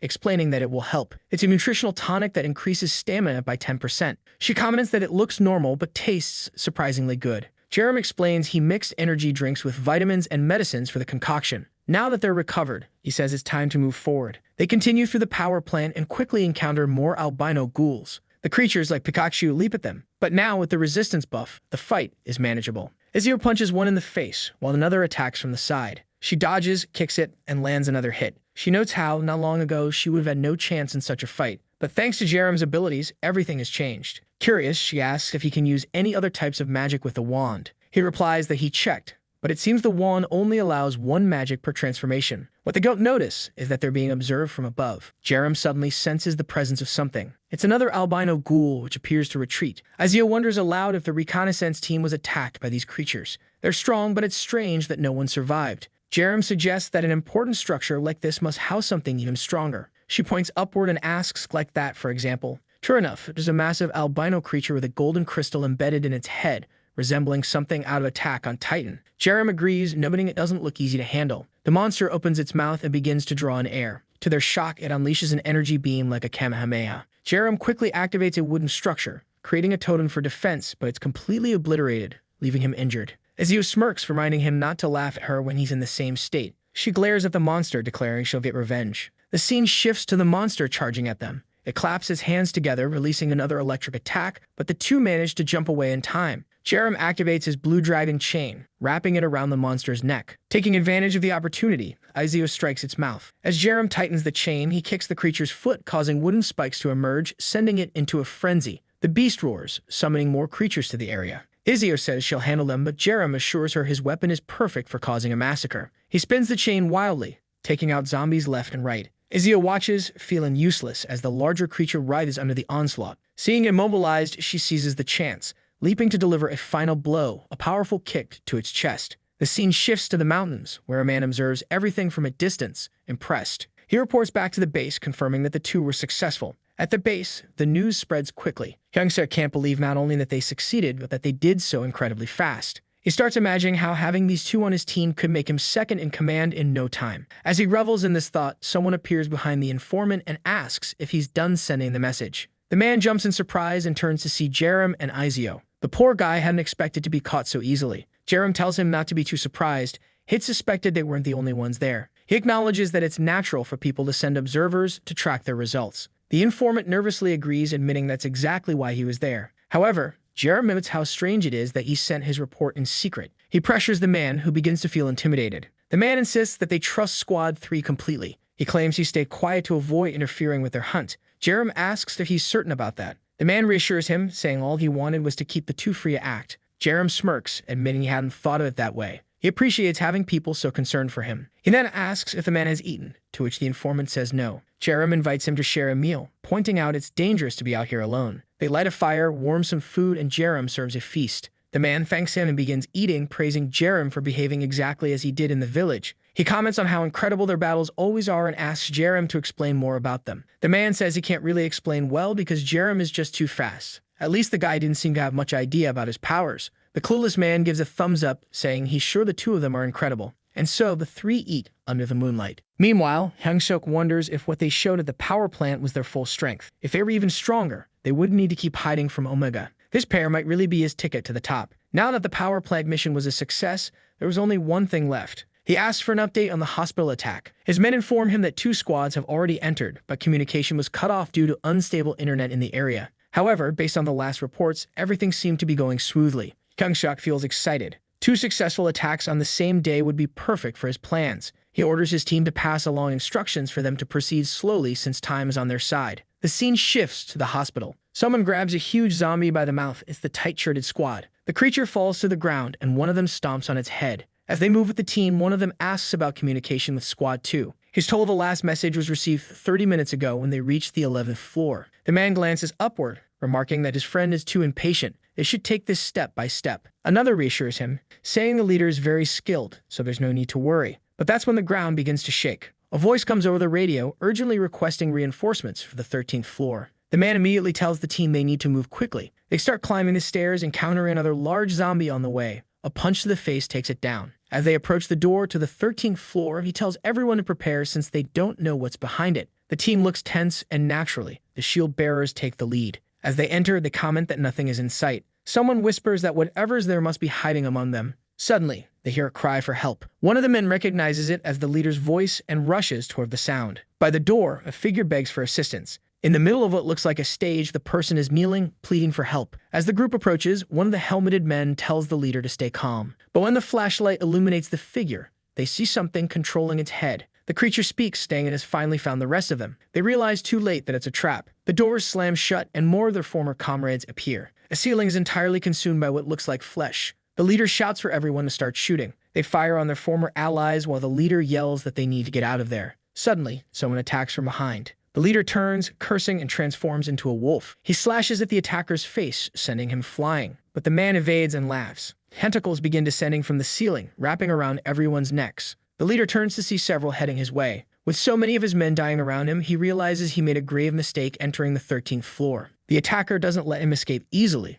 leaping toward him. Back at the base, Hyung-suk grows impatient. He asks if there's any new information, but his men say there's still no contact. Since the squads ascended a few more floors, communication has been lost entirely. Just then, they receive a report from the leader of Squad 1 requesting a response. Hyung-suk grabs the microphone, asking for an update on the attack. The leader reports that they've reached the top floor but are facing a small issue. They'll need many more awakened fighters. Hyung-suk feels uneasy since if even that guy can't handle it, it must be serious. He tells the leader to hold out as long as possible while he arranges reinforcements. Unbeknownst to him, the leader's mind is already under control, and he thanks Hyung-suk for the reinforcements. Back with Jerem's group, they've just finished their meal. The informant thanks them for the food and says he's heading off, but then he receives a message over the radio saying there's trouble at the hospital. He's told to request assistance from the 3rd Squad as this order comes directly from the chief. The man acknowledges and heads over to Jerem, asking if he can help. Jerem agrees and asks for the hospital's location. The next scene shows them speeding on a motorcycle, arriving at the site of the massacre. Jerem asks if it was the leader of Squad 1 who called for reinforcements. The man confirms it was him, using the walkie-talkie to request more awakened fighters. Jerem finds it odd and asks to speak with the chief. Hyungshuk picks up the microphone, asking what the problem is. Jerem asks if, aside from himself and Izio, the remaining squad members together equal at least 10% of the group's total strength. Though confused by the question, Hyungshuk answers no, as the 2 leaders are also quite strong. Jerem then wants to know why the leader made such a request. If weaker awakened fighters were enough, there'd be no reason to call for everyone. Hyungshuk replies that in an emergency, even a cat can sometimes be useful. Our boy, however, says that if he were in the leader's position, he would have requested the support of Squad 3, not everyone. The man asks what he's trying to say. Jerem replies that the request seems too vague and illogical for someone genuinely in trouble. This whole thing about sending as many awakened fighters as possible doesn't add up. Hyungsuk grows thoughtful. It really is odd. The leader of Squad 1 asked for multiple awakened fighters but didn't specifically request Jerem, the strongest. Jerem says he already knows the worst-case scenario. He explains that for a hunter, there's nothing better than weak prey. Hyungsuk pauses, understanding what he means. He asks if Jerem is suggesting that the squad leader was already defeated and that this is just a trap to lure more people in. Jerem says it's just a possibility, but one that can't be ignored. The man seems confused, wondering how a monster could imitate a human. Jerem responds that in an apocalyptic world full of zombies, nothing is unexpected. He then asks if they've been speaking directly with the leader of Squad 1. The others confirm they haven't. Jerem nods and says they'll head up now, but they should be prepared in case his suspicions are correct. The man agrees. Jerem calls over another man and asks if he wants to join them. Naturally, the man isn't foolish and says it doesn't seem like the right place for him to be. Jerem replies that he'll keep the walkie-talkie since he'll need to stay in contact with the chief. The man teaches him the frequency and wishes him luck. With that, the pair enter the hospital. Once inside, Izio asks if this is really a good idea. If their suspicions are correct, the place has been overrun by monsters. She's convinced that the leader of Squad 1 isn't the only one who was defeated here. Jerem knows that for him, this place is safe, but that's not the case for Izio. To ensure her safety, he decides she needs an upgrade. He remembers the stone he took from the park's creature earlier. Opening his inventory, he retrieves the gem and hands it to her. She looks shocked, asking if it's even more precious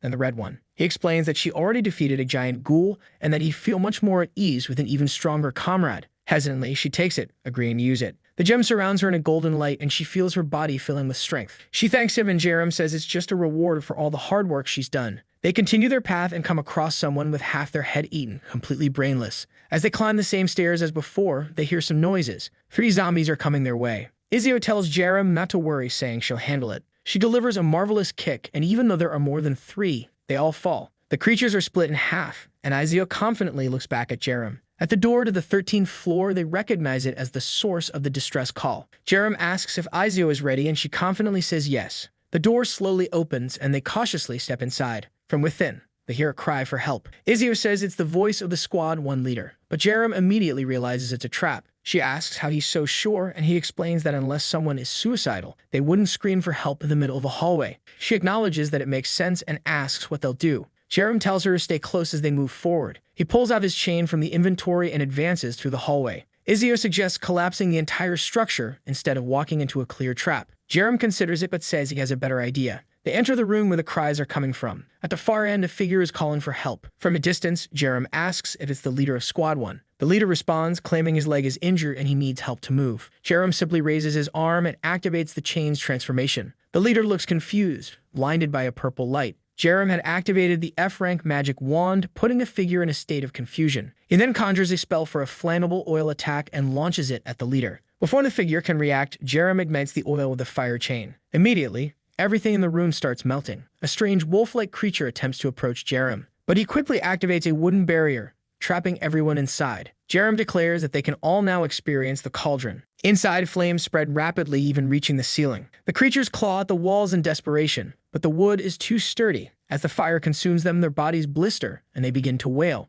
With little oxygen left, they can barely move, suffocating as flames engulf them. Their agonized howls echo as they are reduced to ash. Outside, Jerem and Izio wait. He asks if she's ready, and she confidently says yes. Once again, Jerem uses a combination of mental control and fear to activate mental pressure. At that moment, the wooden wall is destroyed and the 2 guys emerge. As soon as they see Jerem, they leap toward him. However, he throws a flashbang, activating mental pressure. Izio advances and lands a punch squarely on the first one's face. Jerem detaches his chains and smashes the second one's head with a hammer-like strike. The creatures barely leave the room before collapsing to the ground. However, their bodies start being pulled by the entity attached to their heads. Izio yells, "Not today," and slices through both of them. The two former leaders revert back to their original forms. She's impressed, noting that the situation could have been extremely dangerous, but thanks to Jerem's strategy, it was surprisingly smooth. She comments on how Jerem seems to have several unique abilities. He explains that it all comes from a single skill. She then asks how they're going to put out all the fire to enter the room. Jerem explains that in a concrete building like this, the fire will eventually burn itself out.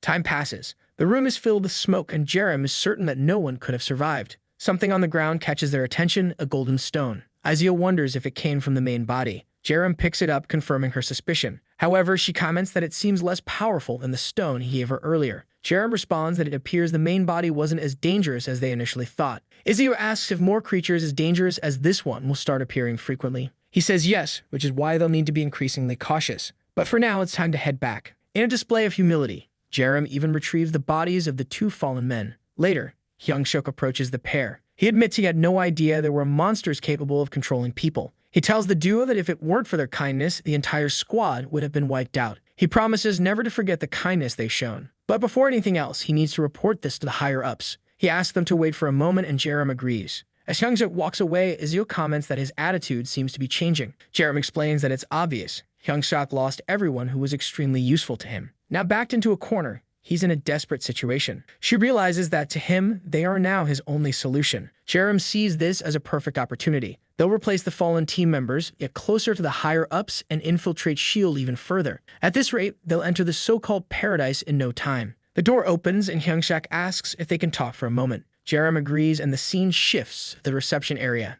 Hyung-suk explains that he spoke with the higher-ups and mentioned the duo's performance. Jerem seems intrigued. Hyung-suk says he understands they don't want public recognition, but he couldn't provide false information to the team. As a result, the commander wants to meet them. Jerem hesitates, asking if they really need to meet in person. Hyung-suk confirms, explaining that the commander is extremely busy, so they'll need to deliver the information themselves. Jerem agrees, asking when they'll go. Hyung-suk assures him it will be in 2 or 3 days and transportation will be provided. Izio then asks what life is like in this so-called paradise. Hyung-suk explains that nothing in this world is as good as it was before the accident, but there's no safer place in Korea than paradise right now. Izio expresses her excitement at hearing this. Hyung-suk tells her she'll understand once she sees it, and he's certain she won't be disappointed. Man, Hyung-suk really knows how to fake being a nice guy. What a snake. A while later, the duo is resting outside. It won't be long before they meet Lee Sang-cheol, and Jerem knows he needs to be prepared. He opens his inventory, wondering if it's possible to further enhance his transmission skill. The system asks if he wants to use the 2 stones he received to upgrade the ability. Finally, Jerem is getting what he needs most.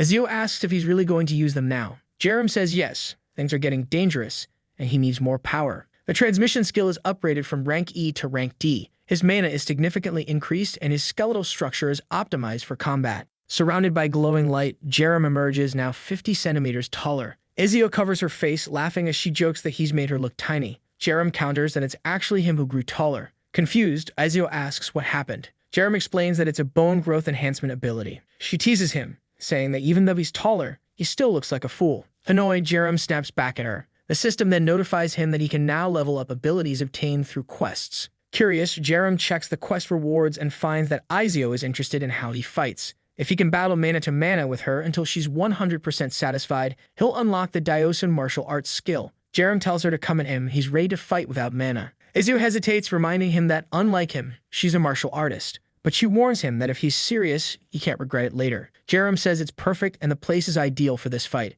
Izio gets ready and announces she's coming for him. Jerem is excited to witness the true skill of a martial arts master. She comes at him with a dangerous and stunning kick, but Jerem manages to block it. He's shocked at how much power her slender legs pack. It's heavier than he expected. He tries to grab her leg, but she pulls it back, saying she won't let that happen. With a punch to his arm, she sends Jerem flying. Before he can recover, she leaps at him with another beautiful attack. A heel strike he barely blocks, falling to his knees. Just as he regains balance, she spins around for another strike. Jerem looks nervous, but there's a strange calmness in his expression. He counters her kick with a punch, causing an explosion of force. Izio was impressed that he can exert so much strength without even preparing. Jerem goes for another punch, but Izio floats into the air. As she lands, Jerem is already charging toward her. She dodges and smugly says that this is what true martial arts look like, landing a palm strike to his stomach. The impact leaves a visible mark, almost like a tattoo, on Jerem. Panicked at the idea of losing, Jerem retaliates with a quick combination of attacks. But Aizo's movements are too smooth and fluid. As she lands another palm strike, Jerem is fascinated, trying to understand her techniques. At that moment,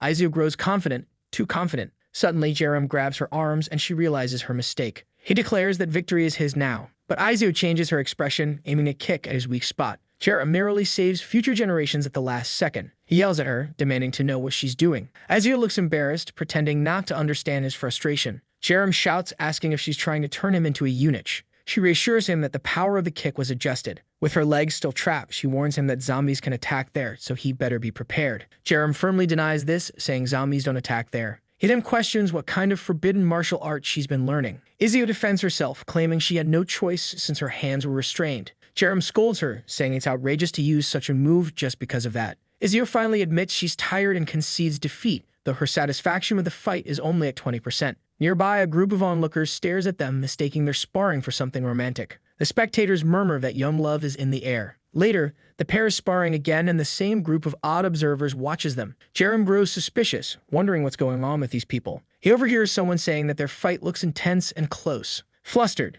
Jerem wonders what rumors are spreading. He notices Izio might have overheard and immediately dashes away. She chases after him, but instead of following, she confronts the bystanders, explaining they misunderstood the situation. She assures them she would never do anything so shameless. The men apologize, afraid of upsetting her, and promise to be more careful with their words. Izio, satisfied with their apology, says she won't punish anyone this time. Jerem, however, thinks her reaction will only make the rumors worse. Izio asks if he heard what they were saying, and he admits he only caught part of it. She tells him not to worry, claiming she's made sure the rumors won't spread. Jerem, unconvinced, is sure this will only escalate things. When asked where he's going, Jerem says he's heading to see Jerem. Izio is curious as she had forgotten about the little girl. When they meet Jerem, she excitedly asks where they're going. Jerem asks her if she dreams of becoming a magical girl. Jerem enthusiastically says yes because magical girls can defeat villains with ease. She pulls out a little book from her bag, asking if Jerem wants to read it. Feeling awkward, Jerem agrees, saying he'll read it with her. He then takes out a red stone and offers it to Jerem, explaining that if she holds it and says awaken, she can become a magical girl.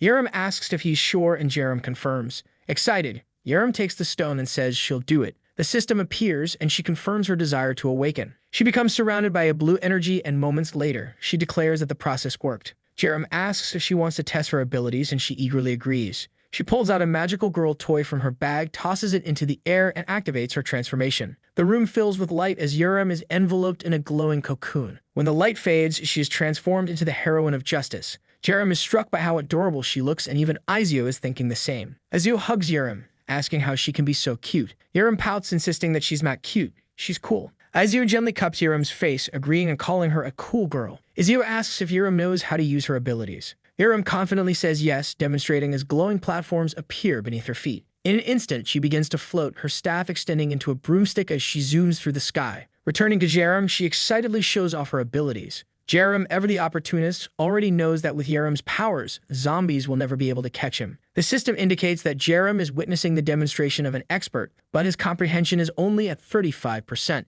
Izio asks Jerem if she can do other magical girl tricks. Jerem confidently says yes and starts flying, activating a shared flight spell. All three of them begin to float in the sky. Jerem explains that she can use up to 4 additional special abilities besides this one. Jerem, who is skilled and loaded with abilities himself, is impressed. He hadn't expected her awakening to be so powerful. That's when a fat zombie emerges from behind a tree, roaring in front of the trio. Jerem figures the zombie spotted Jerem as soon as she started flying. But Jerem stretches out her staff and declares she'll show them her power. She strikes the ground, calling upon nature for help. The earth begins to corrode, and suddenly a stone golem rises. This magical girl is ridiculously strong. The zombie seems confused as the golem pounds its chest. However, as the zombie charges forward, it takes a hit to the mouth. The zombie swings back with a hammer-like blow. The golem defends with ease and lands another strike to the face. The fight gets intense as the zombie retaliates. Jerem asks if the golem is her magic.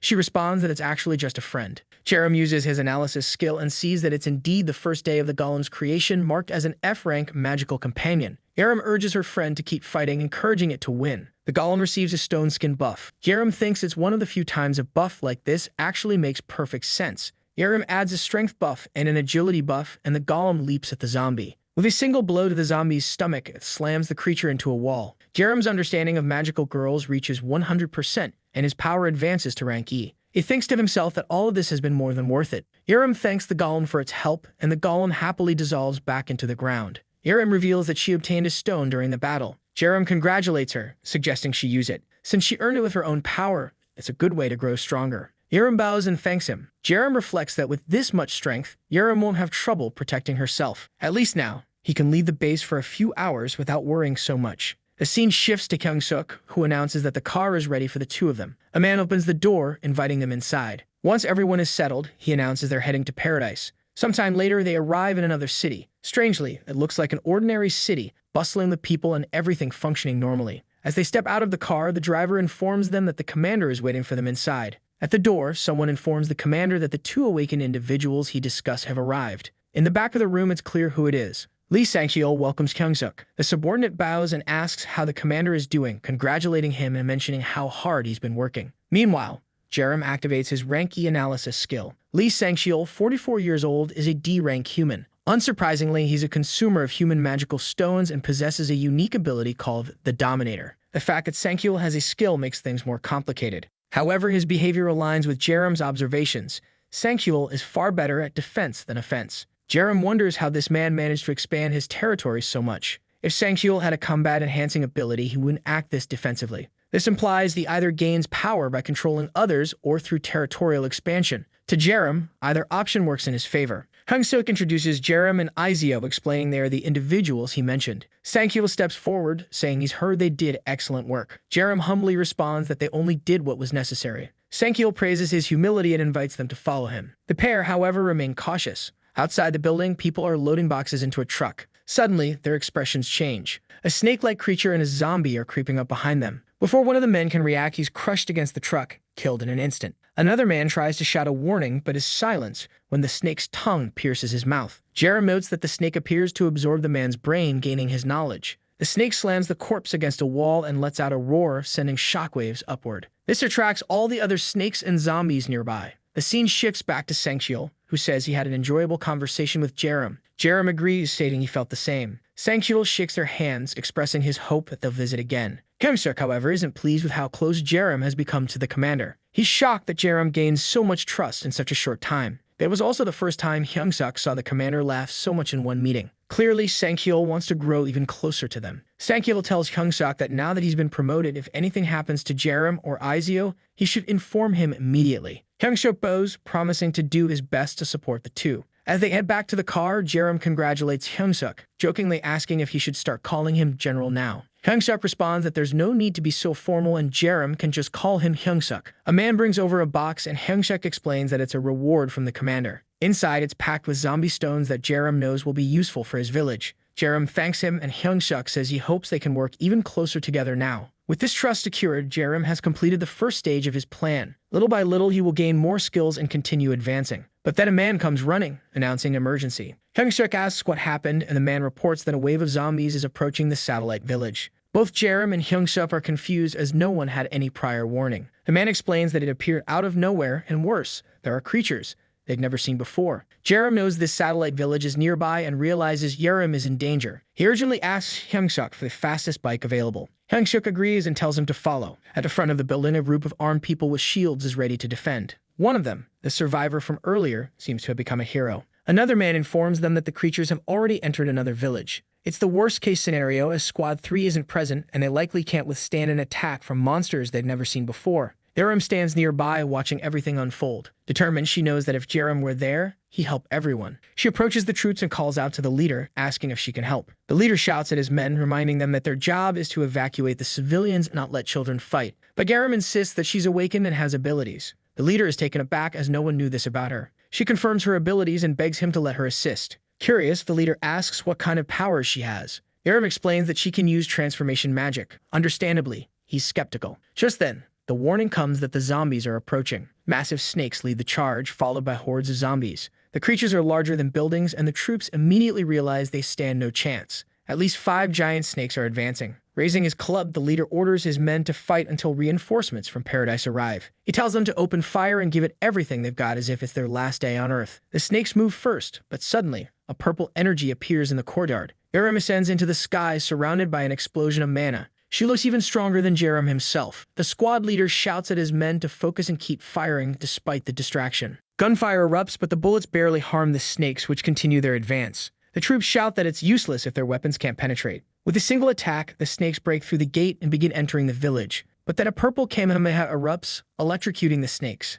The general encourages his men, reminding them they have an awakened fighter on their side and not to lose hope. Incredible. A battalion of men carried by a little girl. The snakes keep advancing and panic spreads as the soldiers cry out that they're all going to die. The general silences them, demanding they focus all their energy on defending the village. They had no choice. If they failed, everyone would die. Jerem summons her golem behind the troops, urging them not to give up, saying that together they can win. She starts casting strength and speed buffs on the soldiers. The captain feels a surge of power, confident they can hold out longer. When the snakes slam into their shields, the troops manage to hold the line. The captain seizes the moment, landing a powerful strike on one snake's head. The golem takes on another, slamming it into the ground. But more zombies and snakes continue to flood in. The troops struggle to maintain their defenses, managing to take down a few with their bullets. The snakes attack relentlessly, and despite feeling they might win at this rate, the general notices something troubling. The snakes are growing stronger. One charges toward Jerem, who has run out of mana. As the snake lunges to bite her, Jerem closes her eyes. When she opens them, she sees two figures standing in front of her. Jerem and Izio had arrived. Jerem tells her to rest, noticing how exhausted she looks. He praises her efforts and asks if she's hurt. Jerem runs to him, admitting she was terrified. Jerem reassures her, saying it's thanks to her that lives were saved. Facing the snakes, Jerem declares it's their turn now. He observes the snakes and remarks that they resemble the creatures they fought at the hospital. Perhaps they've come seeking revenge for their fallen comrades. Suddenly, the 5 snakes merge into one colossal entity, now with a massive glowing crystal on its forehead. Izio smirks, saying this fight is finally worth it. Jerem agrees, but suggests they first test its strength. The pair charge forward. From a distance, the squad leader warns them to be careful. Jerem, with his blue fire dragon, engages the snake. It's as if the quality of the battle has skyrocketed. The visuals feel sharper and more detailed. The fiery dragon coils around the massive snake as Izio descends from above, preparing a double spinning kick. She announces that she'll strike with the full weight of her core. As the dragon immobilizes the snake, Izio lands her attack squarely on its head. The snake crashes to the ground, causing an explosion in the middle of the park. From afar, the onlookers are stunned, while Jerem and Izio remain calm. However, the snake quickly rises again, letting out another furious roar. Izio remarks that it seems pretty angry now. Once more, the duo charges forward, their attacks triggering more explosions. Jerem watches from the side, utterly amazed. They dodge an attack, and Izio lands a kick to the snake's side while Jerem whips his chain around its neck. The snake falls to the ground again, and Jerem thinks to herself how cool the two of them look together. But the snake rises yet again, stubborn to the end. This time, it closes its mouth, preparing something new. Jerem, analyzing its pattern, realizes a different attack is coming. Instead of striking, the snake spews a torrent of blood into the air. The blood rains down, landing on nearby zombies, causing them to transform. The newly enhanced zombies begin charging toward the pair. The squad leader orders his men to assist Team 3, but their bullets are useless against the reinforced zombies. One soldier observes that their skin is as tough as the snakes, but Izio simply stretches her leg and delivers a crescent kick. The zombies are effortlessly sliced in half by the chain, leaving the pavement littered with bodies. The squad leader is in disbelief at how strong the duo is, but the snake's remains start moving independently, reassembling into its original form. Though battered, it looks intact. Suddenly, it changes direction, attempting to flee. Jerem declares that if it's trying to escape, it's time to end this. He and Izio give chase. Meanwhile, elsewhere in the city, Hyung-seok rides in a truck with reinforcements, not expecting to encounter a creature with a yellow core so soon. All he wants is for Team 3 to hold out long enough. He urges his men to prepare for the battlefield and not disappoint him. The troops shout their understanding as the convoy pushes forward. When they finally arrive at the base, the soldiers note that it already seems secure. The other commander approaches Hyung-seok, who asks where the monster is. The commander explains that it escaped and Team 3 is in pursuit. It shouldn't take long. Just then, an explosion occurs behind the building. Hyung-seok orders reinforcements to assist Team 3 while they secure the base. However, as the men agree, 2 figures appear from behind.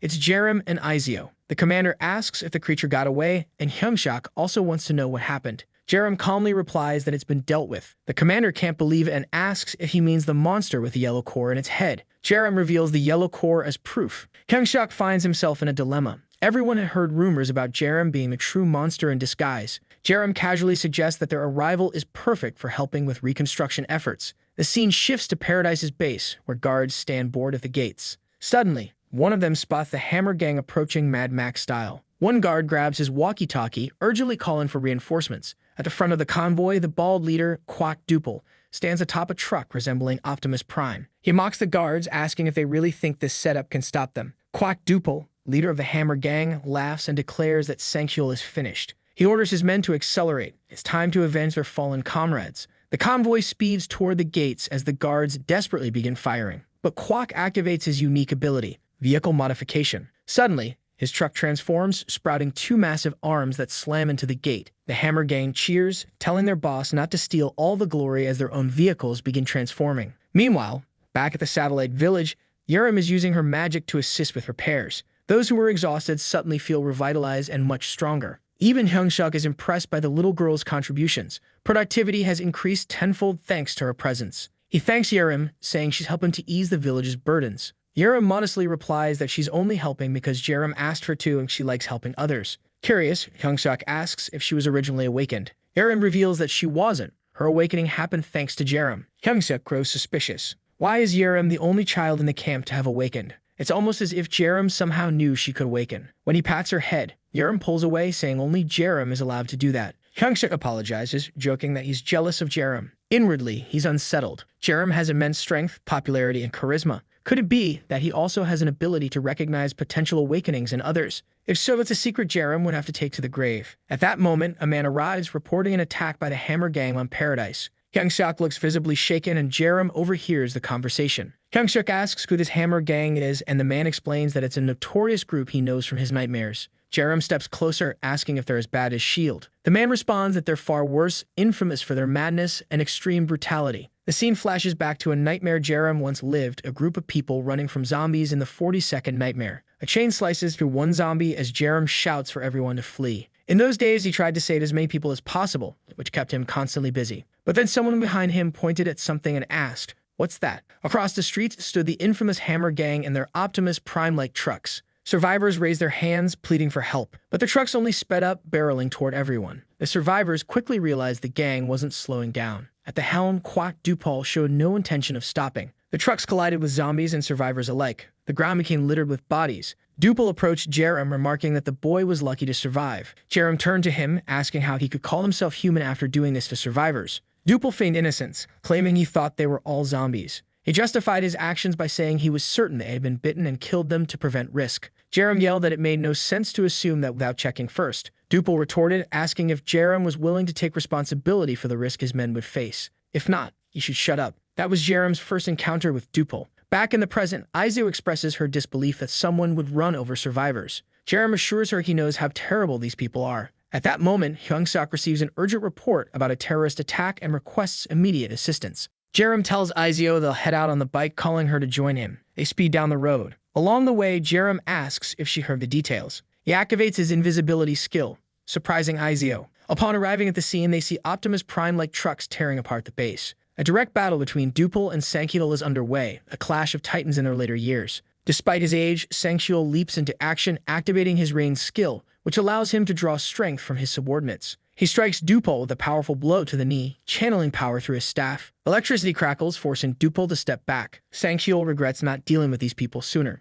Yerim activates his analysis ability. Duple's vehicle is revealed to be an E-rank item enhanced with skills and magical stones. Duple himself is an E-rank mana user specializing in mechanics. Duple taunts Sanctuel, asking how long he'll keep running like a rat. Sanctuel counters, reminding him who ran away last time. Enraged, Duple vows to kill Sanctuel today for what he did to his brother. His right arm morphs into a flamethrower, unleashing an attack. Sanctuel, unfazed, spins his staff, borrowing more power from his men. The flames dissipate as Sanctuel holds his ground, but Duple presses on. Just as things heat up, a blue chain slices through Duple's mechanical contraption, tearing it apart. Duple is stunned, unable to comprehend who could be stronger than Sanctuel. Yerim and Aizu step forward, asking if the commander is alright. Sanctuel praises Yerim's timing, instructing him to end the terrorist threat. Duple, realizing the tables have turned, grows visibly anxious. In the next scene, Duple is captured, bound at Sanctuel's mercy. Sanctuel thanks Yerim and Aizu, crediting them for minimizing casualties. For Yerim, this is perfect.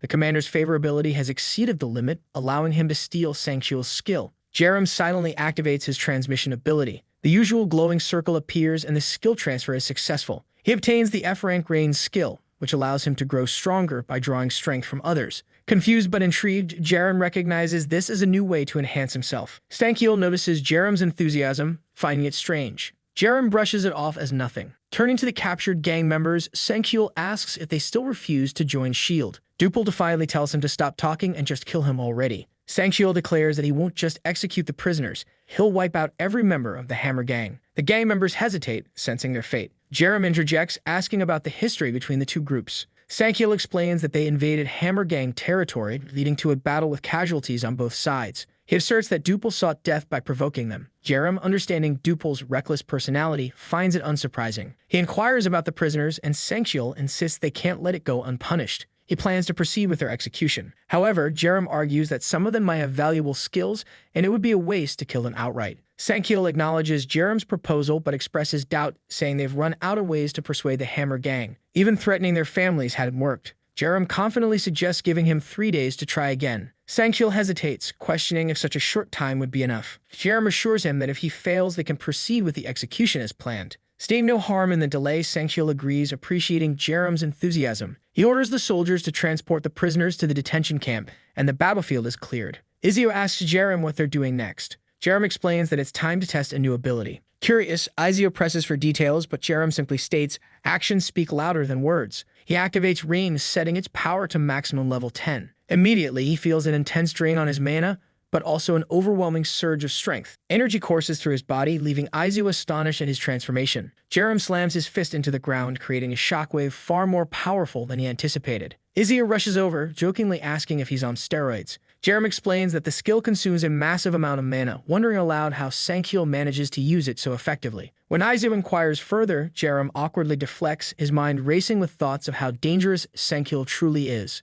Izio then asks if he really plans to persuade the Hammer Gang, given how stubborn they seem. Jerem replies that there are countless methods to achieve his goal. He adds that their next step is to visit the gang's base. Confused, Izio asks what difference that will make. Jerem explains that the gang's base holds something critical, Dupel's granddaughter who has the ability to awaken others. This revelation leaves Izio perplexed. Jerem recalls his first encounter with Dupel and how shocked he was by what he learned. In his 43rd nightmare, he decided to investigate the Hammer Gang to understand their inner workings. One night, a drunk Stankiel told Jerem why the gang was called the Hammer Gang. Jerem, uninterested, tried to brush it off, but Stankiel insisted on telling the story anyway. He showed Jerem an old photo of a young girl in a workshop named the Hammer, proudly explaining that it was where he used to work before everything fell apart. Jerem asked if the girl in the photo was Suryan. Stankiel confirmed, bragging about her brilliance. She was a prodigy who excelled in school, managing contracts and processes before even graduating. If the world hadn't fallen into chaos, she would have been famous. At that moment, Suryan entered the room, scolding her grandfather for drinking too much.